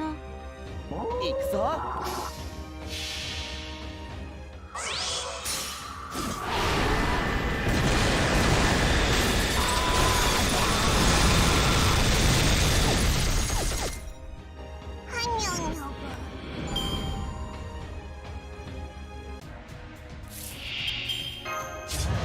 こういうのどうだ？こういうこともできる。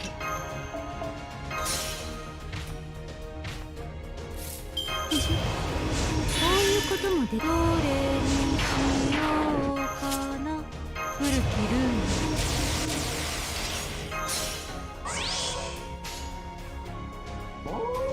ム。命令とな。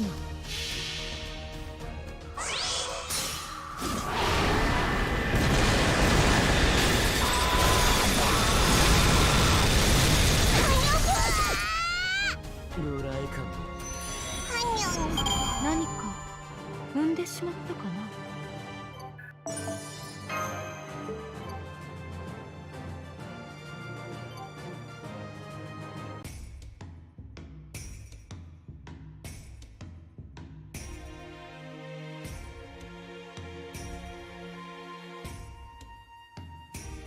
65, damn.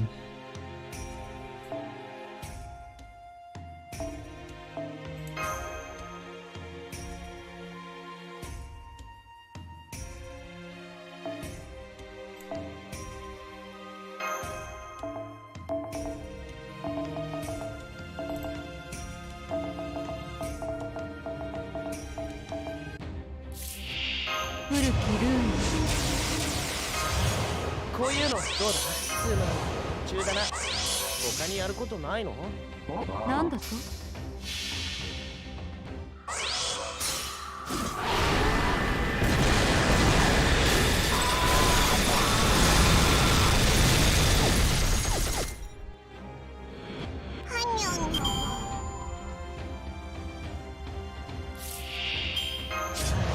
こういうのどうだ？どれにしようか。古きルーム。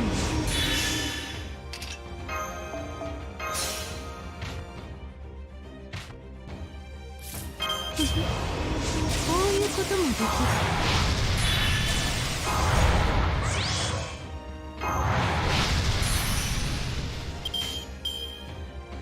あ？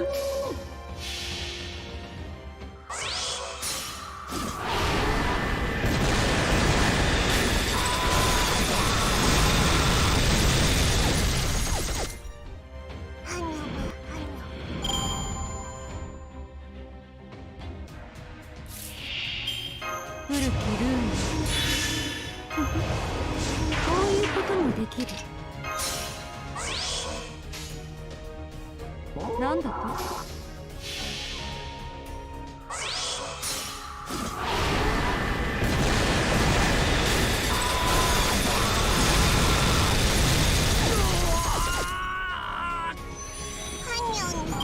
これでも勝ちは勝ちだよな。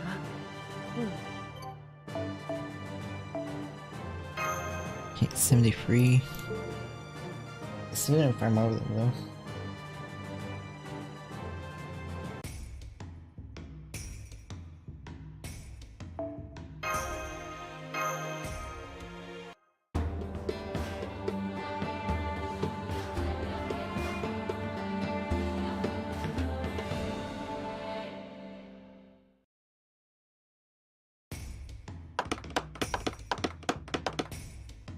Hmm.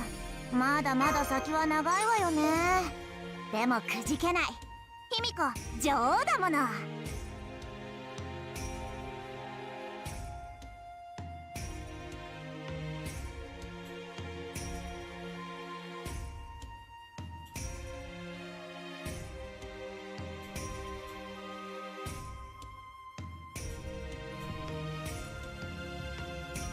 50-50.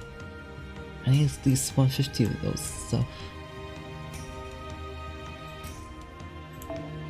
いざ邪馬台国の復興を目指して。何何ピーンと作戦が来ました。これは新たなピーン。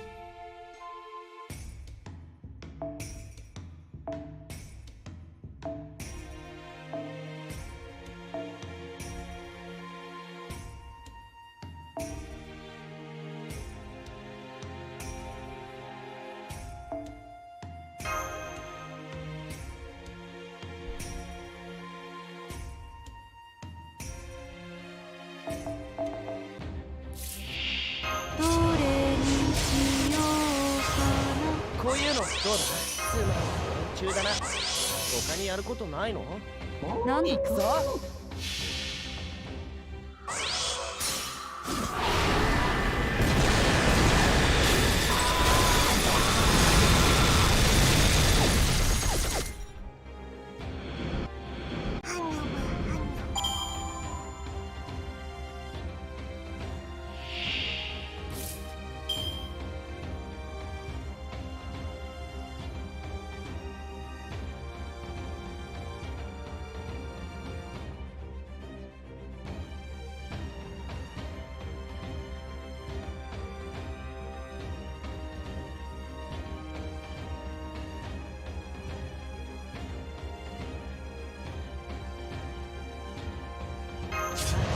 こういうのどうだ？こういうこともできる。こ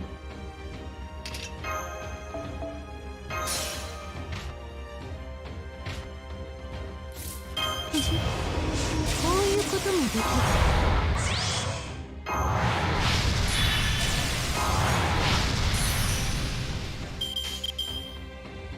命令とも。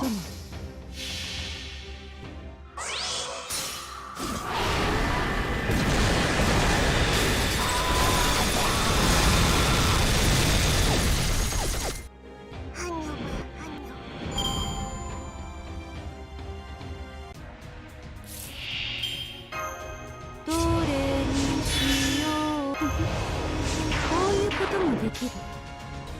よし。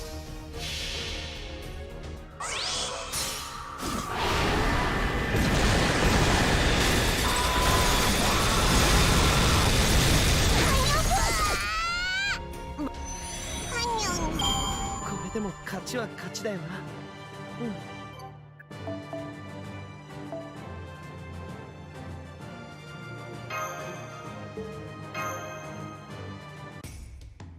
20. That's gonna be a while. Need 50 of them though. こ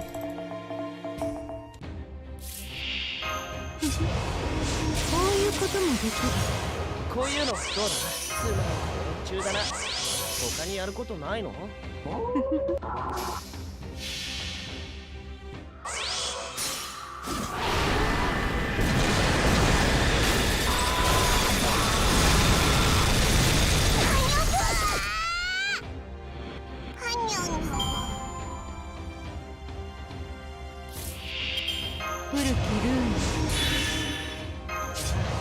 こういうのどうだ？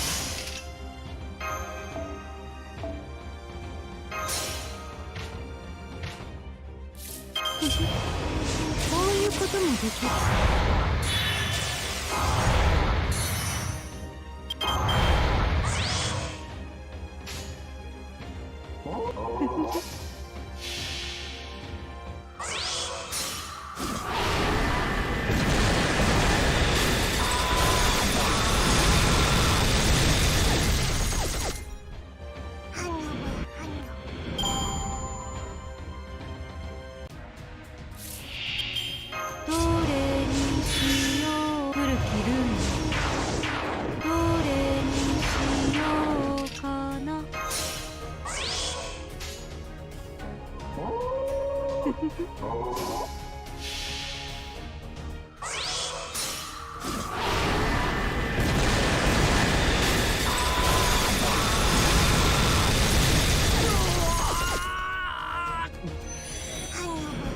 何か踏んで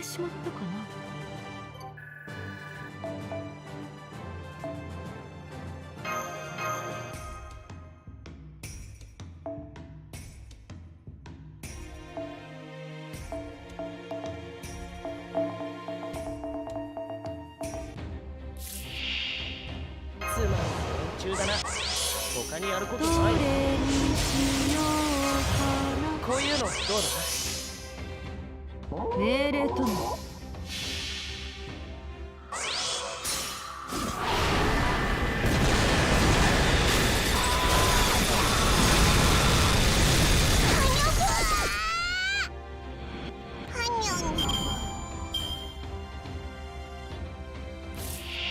つまり連中だな。他にやることない。古きルー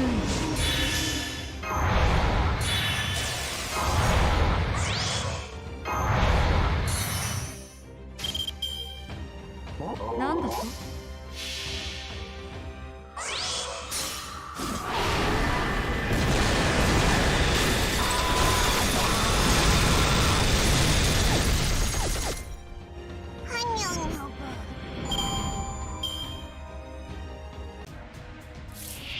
こういうこともできる。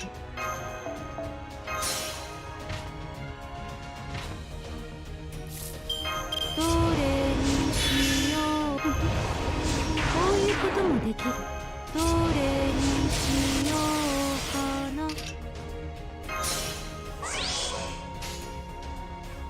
なんだと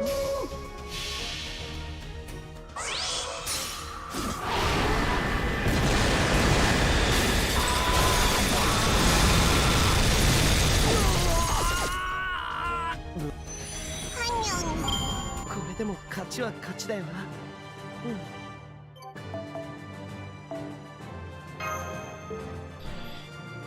50.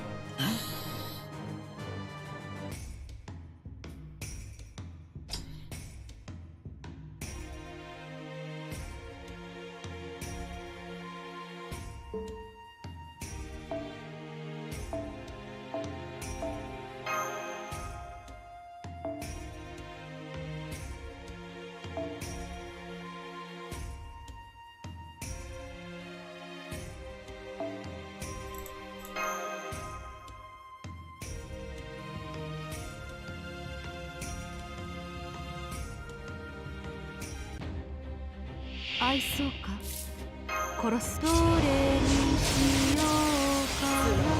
連中だな。こういうのどうだ？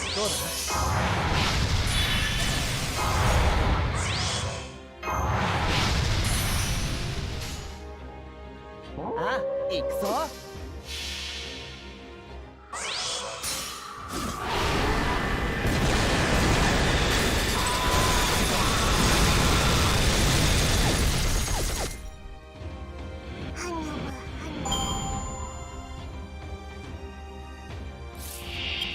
古きルーン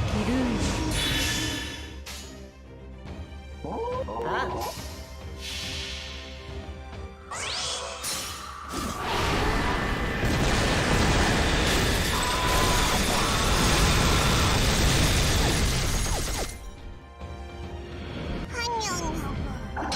罠だ。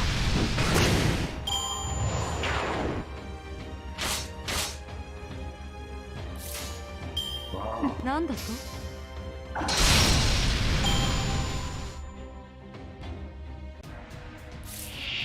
つまり連中だな。ど他にやるれことない。にしようかな。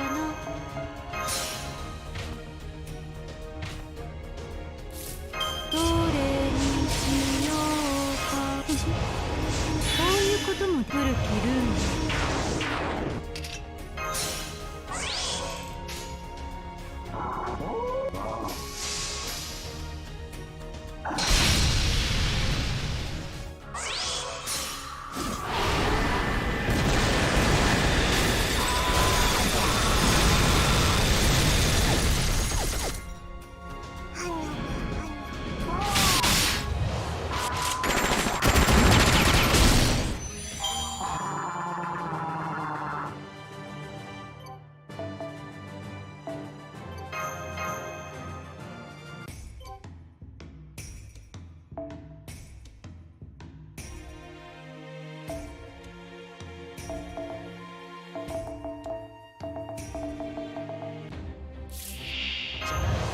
こういうのどうだ？つまり連中だな。他にやるこどとない。れにしようかな。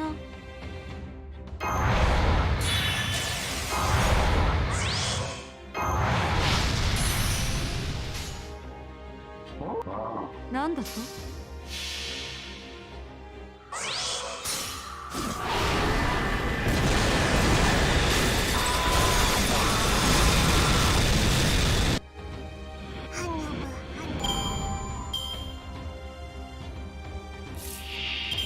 古きルーン。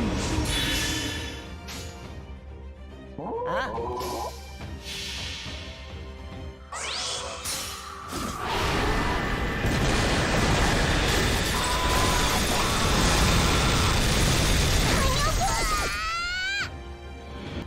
計略だ。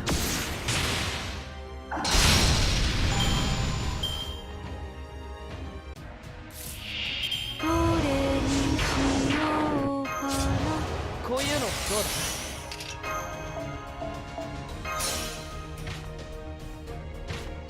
こういうこともできる。古きルーン。こういうこともできる。こ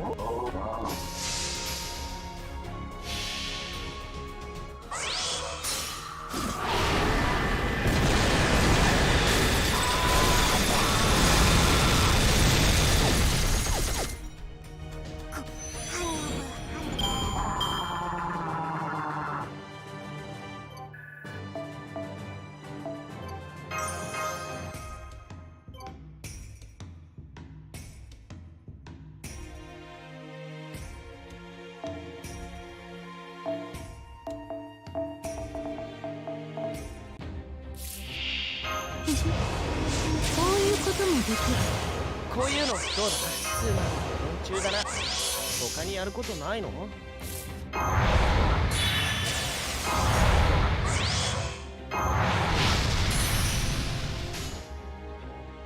命令なんだと。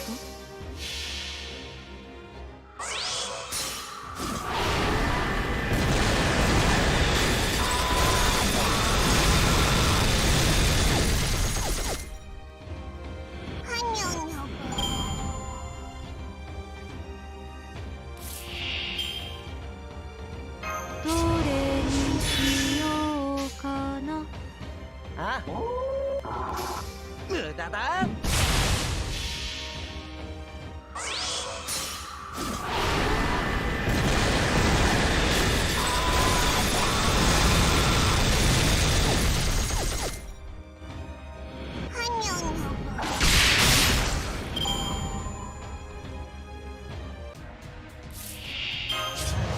こういうのどうだ。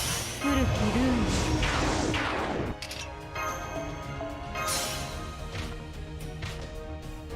古きルーン。こういうこともできる。古きルーン。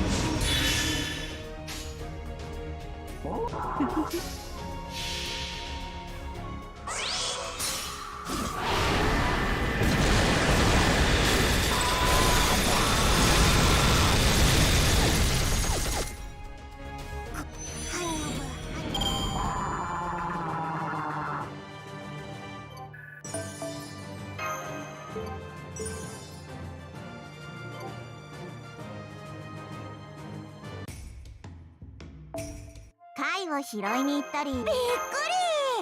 こんなすごいものどう作り。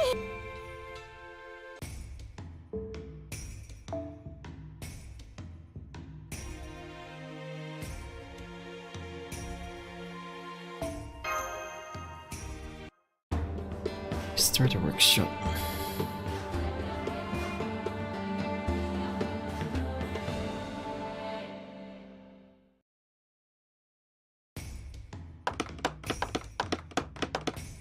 へえ、なかなかやるじゃないか。見直したぞ。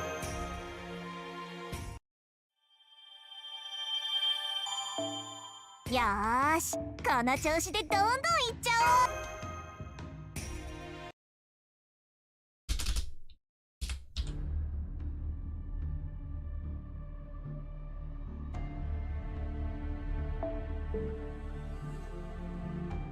You're the one best suited to lead the Oda clan, Lord Namukatsu. Lady Nobunaga victories at Ino is just a fluke. This time I'm certain we will bring that fool to justice. Right you are, don't you agree, Lord Shibata? Yes, I suppose so. My retainers, Your loyalty to the old clan has moved me deeply.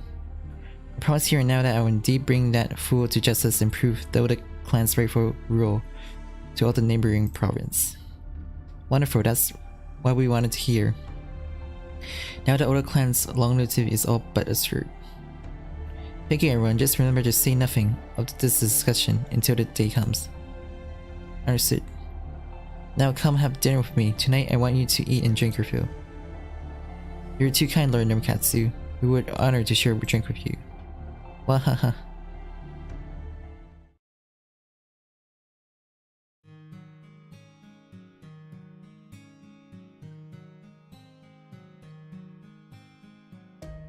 Already gone, Gonroku? Yes, my lord. Simpering fools. They better enjoy their ridiculous dreams while they last.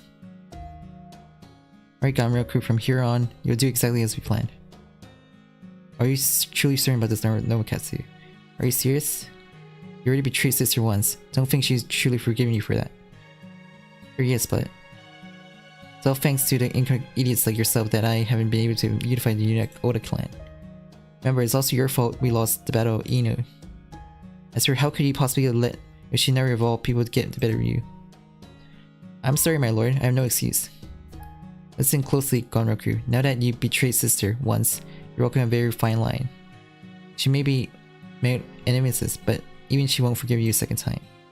And just shall do exactly what I tell you. Yes, my lord. As you wish. There now, Gonroku will have no choice but to inform sister about my plot. And since he still feels guilty about betraying her, this time he'll support her no matter what.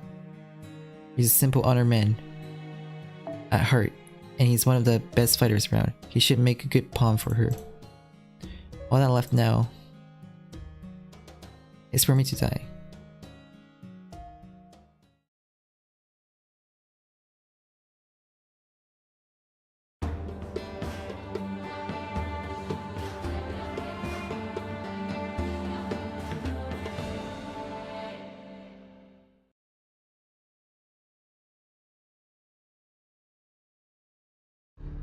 They were working for the enemy all along? Are you kidding me?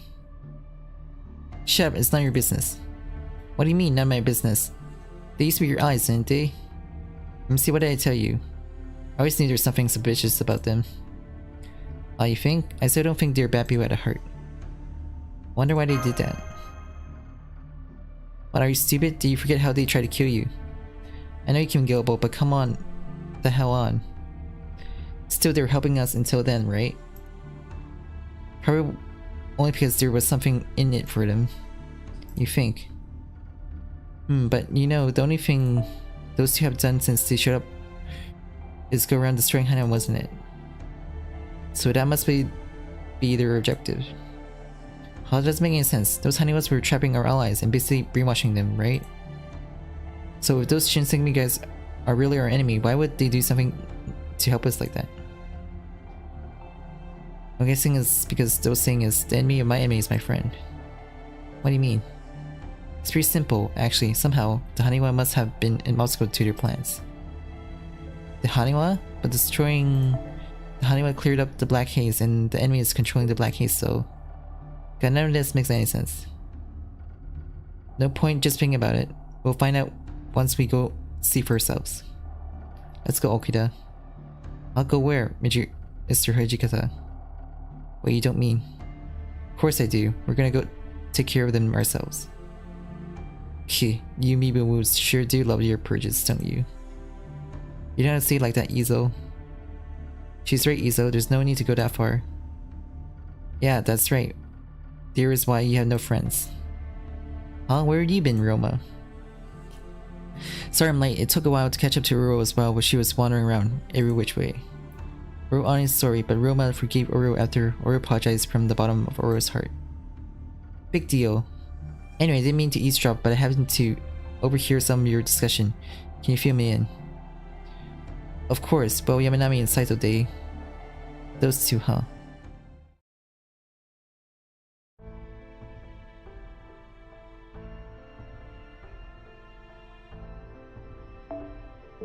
Now I see. So the two Shinsengumi leaders said they were loyal to Serizawa Kamo. Is there any reason for that, or... what reason? Once a traitor is always a... For once in your life, shut up and listen. Haha, go easy on him, Oro. Anyway, I wonder what it was that summoned Shirazawa Kamo and those two Shinsengumi leader here in this first place. Did you say what? From what you tell me, it doesn't sound like Shirazawa Kamo formed a contract with the mage to become their servant. So I'm guessing he's a heroic spirit, or maybe an anti-hero, in this case who was summoned here directly by the Holy Grail. So what about the other two? You think that's the case for them too?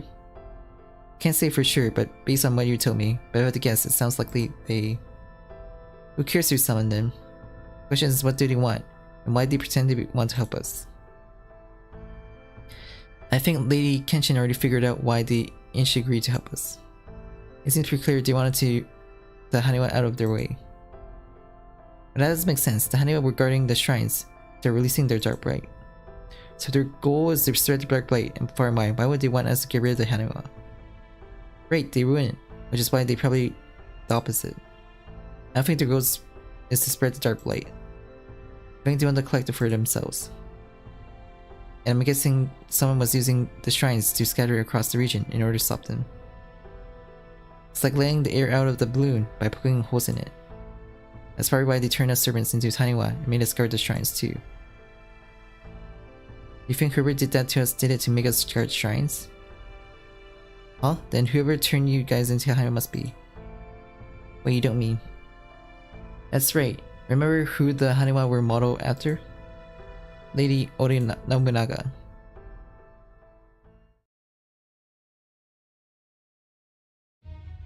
Good work, you two. Thank you, sir. How's the vessel coming along? It's going great. Shouldn't be much longer now. I'm impressed she was able to pull off that after being immersed in so much dark light. It's all coming to an end now. Soon at long last, this tiresome old kingdom will be done for, and then it will be all mine. I guess you could call this the birth of a new nation, couldn't you? Hahaha, either way, this calls for a celebration. Here, how about a drink? No thank you, sir. I made a point to stay sober. Is that so? You're still so much stick in mud as ever, Yamanami. On a different note, Saito, you agreeing to join me came to be a bit surprised. It's pretty simple, sir. When I got no choice to make, I always go for the more interesting one. I see, the more interesting choice, huh?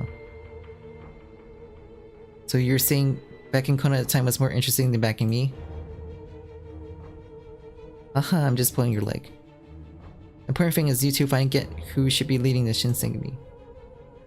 No sense dragging up the past now. Consider the water and the bridge.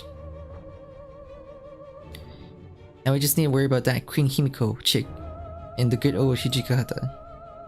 Not that either of them it would stop us now, of course. You seem awfully confident. You sure this is gonna work?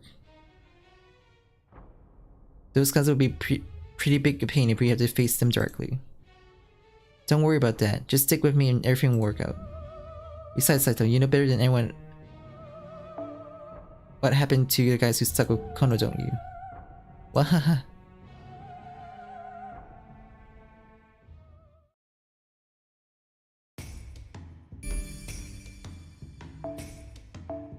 Avenger.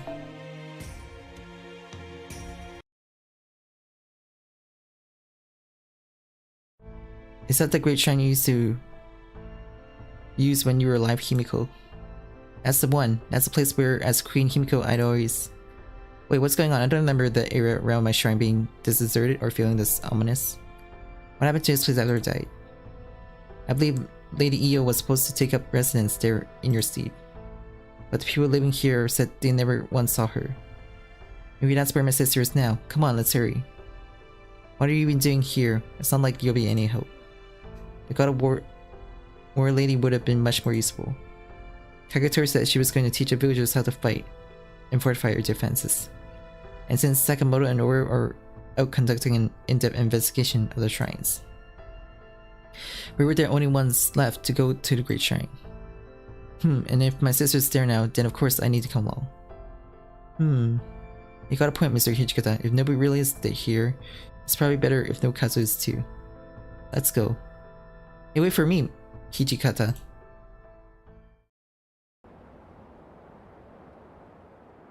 At least we didn't encounter any resistance getting here. Sure didn't see any guards patrolling the place. But that's weird, when I lived here there was an excess number of guards keeping watch. Not to mention a whole bunch of servants ostensibly there to attend my very own room. Well, that made it pretty much impossible to step out and go play somewhere, so... that is strange. Presumably there should still be some servants around here at some point. Is this really where we're going to find my sister? So you come. Mr. Yamanami. I see, you're here too, Vice Commander. Yamanami, you bastard. Come inside, the commander is waiting for you.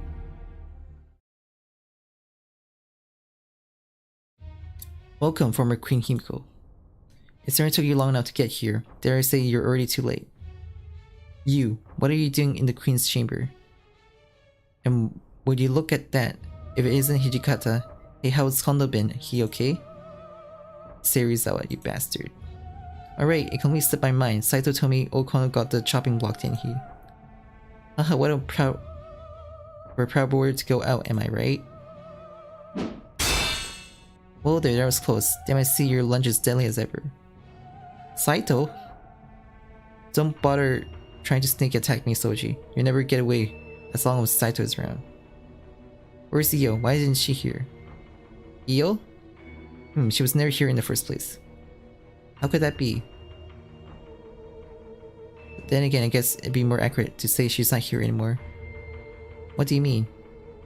There's no Io here now. There's only a throne for binding her vessel. Her vessel? What are you talking about? Exactly what it sounds like. There's no priestess by the name of Io anymore. Unfortunately, Himiko, unlike you, Io was never able to find a successor. So when she died, this kingdom lost its grand arbiter. Unfortunately, that didn't go over so well for Yamatai-koku, at least not for its inhabitants. Without Queen, the people of this land would never come together. More to the point, never fall in line and do what they're told. So make a fake Io, a new queen that could serve as her internal vessel. How could you do something like that?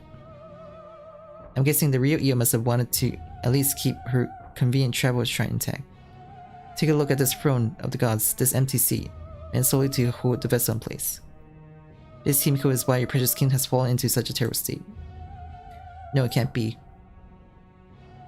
I see, so after myself, sister, and Lady Io were gone, the people made up a fake queen to keep Yamatai-koku going. Exactly, the whole kingdom became a puppet state, all to benefit a small handful of people.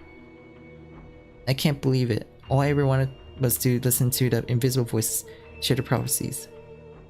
Make this kingdom where everyone could live in peace and harmony. Himiko.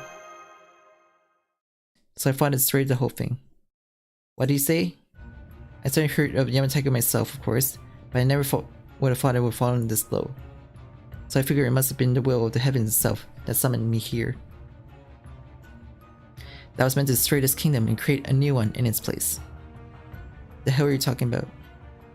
See that, Hijikata? That's exactly what you and Kondo lacked it. You know, the whole Shinsengumi really never had the guts to do what necessary to save Japan. Not even me meant tearing everything down and starting over. Is that why you're siding with this bastard Yamanami? Hijikata, you know who it was that sided with that day. It wasn't Serizawa, it was Commander Kondo. And you also know what happens to us as a rule. I couldn't help but wonder if we made a mistake siding with Kondo back then. If we hadn't, maybe things would have turned out differently. Don't make me laugh. You really think things would have been different with Serizawa in charge? You're damn right they would have been, Hijikata. Power possessed will let me shape the future however I like. That black haze knows it's just not just haze, it seems in kind of form. This aura. But haha, of course you recognize that Queen Himiko. It is the resident emissary of all inhuman creatures you destroyed before. It means inhabitants of Kuna-hoku. Exactly, it's their voice calling to me from beyond the grave that brought me to this land. Also, I could destroy Yamatai-koku and its false priestess of a ruler. Now is the final touch. I'm gonna sacrifice her to destroy everything. Sister. She turned out to quite the handful, let me tell you. I originally summoned her to be a vessel to gather all the hatred those creatures have for you. But she fought back by absorbing and scattering my power instead.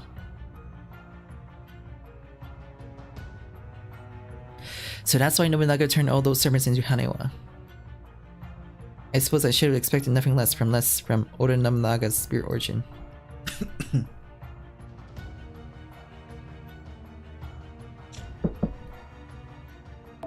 Not only did she retain her consciousness instead of having its ground way, she even managed to interfere with my plans in a way I would never imagine. But then just as I was up the proverbial creek without a paddle and all seemed lost, you lot showed up. Then all this time we were helping you. That is right. I have all the bark in need, so you have outlived your usefulness.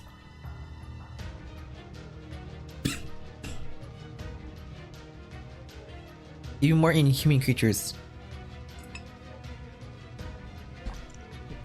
from the bowels of the earth.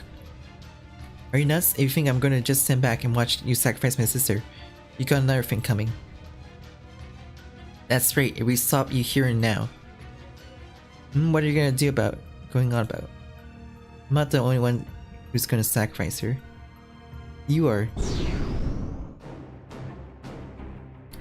I'm Io, sovereign queen of Yamatai-koku. Prepare to die by my hand, foul inhuman creatures. There you have it, all you left now is for you to kill each other. You're free to fight back, of course. In fact, I'd rather you didn't die too quickly.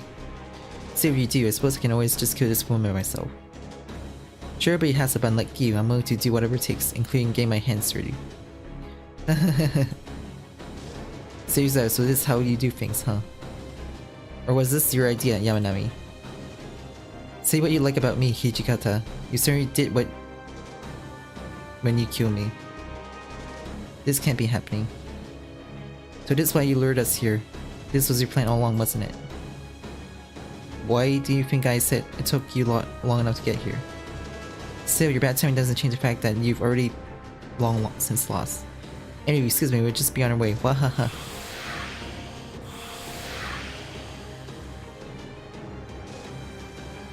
Serizawa, Yamanami, get back here. We'll see you next time, Okida. Well, there probably won't be a next time, huh? Mr. Yamane, Mr. Saito. I am Io, Queen of Io, ruler of Yamatai-koku, our purchased land of any disaster that befriends it. Senpai, Nobunaga's about to attack us. What should we do? What else can we do? We have to kill her before she kills us. You know damn well we can't hold back against the likes of her. Stop, nobody cares about my sister as long as I'm around. It's okay, sister, it's me and Nomikatsu, I'll protect you. Silence. Huh? Look out, Nomikatsu. How dare a lowly human like you touch me? It's no use, the outbreak is completely engulfed her. No, come on, Himiko, can you use your power to save her? I don't know, I'm not sure there's anything I can do for someone who's been caught in that much dark light. Why not? You're supposed to be amazing queen and priestess, right? Then figure something out. Please, my queen, use your power to save us. Please deliver divine punishment unto the vile inhuman creatures of Kunakoku. I, Queen Io, ruler of Yamatai-koku, will purge this land of any desire to friends it. Then it looks like we don't have any choice. Here she comes, master.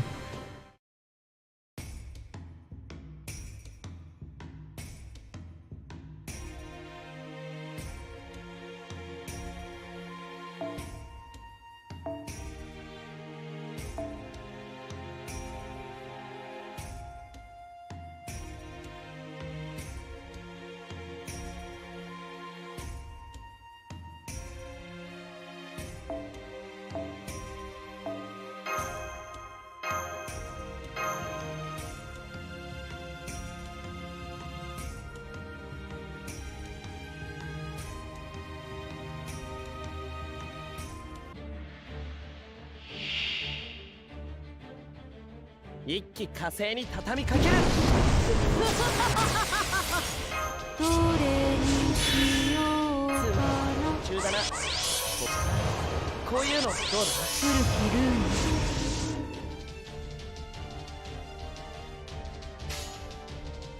ム。わたビ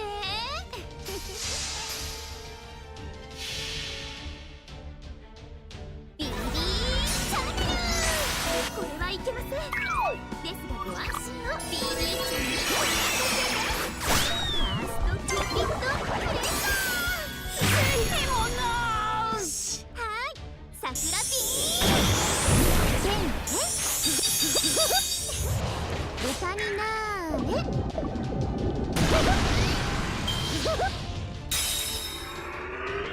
是非に及ばず陳滅あるのみ。 What? 破順返上三千大戦天皇。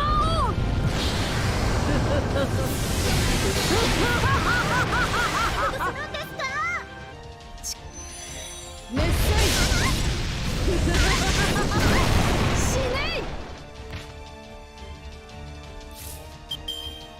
どれにしようかな。なかったことにしますね。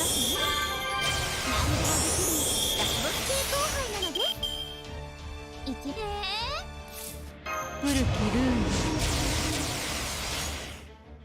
生きれ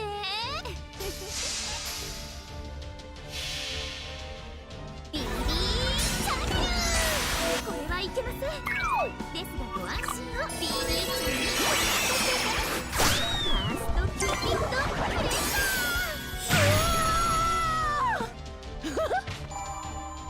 これでも勝ちは勝ちだよな。うん。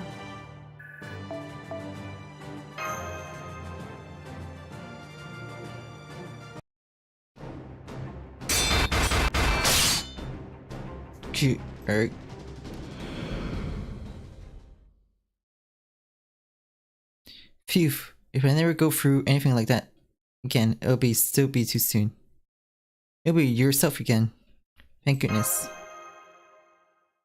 Sister, you're okay, I'm so glad. Get back, you idiot, stay away from me. Are you trying to get yourself killed too? This crap is lethal. Huh, sister, you're still... you must be Himiko. You feel me what's going on here. You spoke to you how? Back when I was summoned here and bound to this throne of gods, whatever served as a vessel. The few remnant of Io's souls still left on this throne. Asked me to buy time until Himiko will return. She wanted you to buy time? That's right, besides, there's no way I was ever letting myself end up as a lowly vessel. That's it, Seirizawa was it. I'm guessing his power comes from the Holy Grail. Anyway, before he bound me and made it possible for me to fight back, I did my best to piss him off. I steal everyone else who was summoned here into Haniwa, spread his power among all of you, and scatter you across the land. So then you did put us into those Haniwa. I did, but even that was just deployed to buy time. At this rate, they are not far off from accomplishing their goal. What is that goal exactly? It's... hang on, why is that tortoise talking? Whatever, their goal was to gather the residual smithy of the ancient beasts and inhuman creatures slumbering within this land, in order to resurrect the old gods. The old gods. Oh, imitation of them, really. They mean to gather that Enosu and seal it in their lineage, then use them to destroy the entire kingdom. What's that rumbling noise? Looks like they already started destroying this kingdom, supposedly in the name of creating a new one. Anyway, that's it for me. I was already pushing my luck, sticking around even before I got to telling you all of that. Well, at least I managed to buy you time, Lady Io Asper. The rest is up to you, Himiko. You did that all to honor Io's request. Hey, don't worry about it. Part of me just wanted to mess with that asshole. Those so-called Shinsengumi have a lot of nerve trying to sacrifice me for their own deeds. You used to be friends with those guys, right, Okida? You damn well better take care of this then. No boo. Alright, I will. No boo. It can't be your kings, right, sister? You can't just disappear on me. You just can't. You can't just disappear when I'm still around. It's just not right. It's not right, damn it. Come on, Himiko, do something already. No Katsu. You too, Sister Master, can't you figure something out? Snap out of it, you idiot. Huh, sister? I swear you've been following me around like this since we were little. I'm sick and tired of it. Let me spell it out for you. I don't want to see you again. Oh, come on, sister. You don't really mean that, right? Don't make me say again. You don't have time for this crap. From here on, you have to get by in a world without Oda Nobunaga. Which means you need to learn how to stand on your own 2 feet. But... Nomikatsu. I'm sorry to ask you to do this, Yuki. But look out for Nomikatsu for me, will you? He may not be much, but he's still my little brother. Now please wait. Nomikatsu. Yes, sister. It's all up to you now.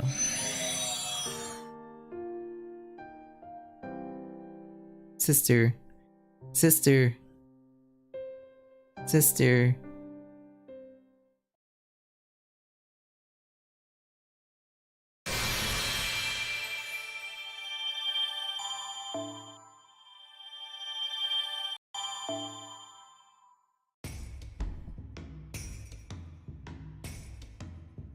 Damn, that unlocks during the nighttime.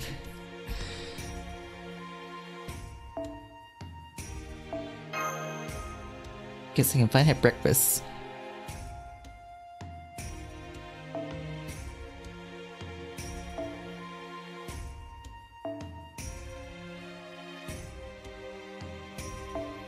I actually caught up.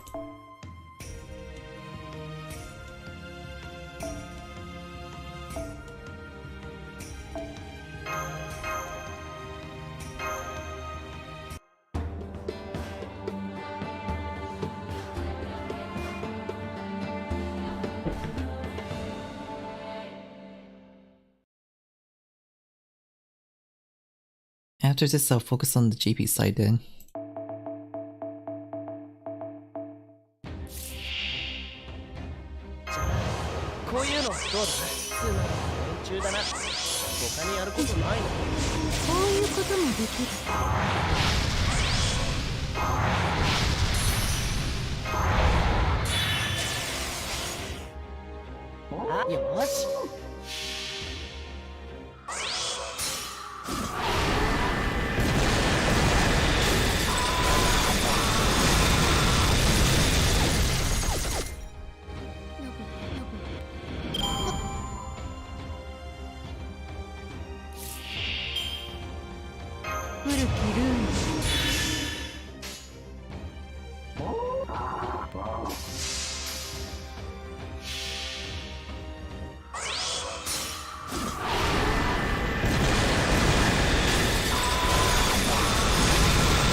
霊気再臨と聖杯による優れたマスターには優れたマスターには優れたマスターには今回も優れたマスターに今回も無事に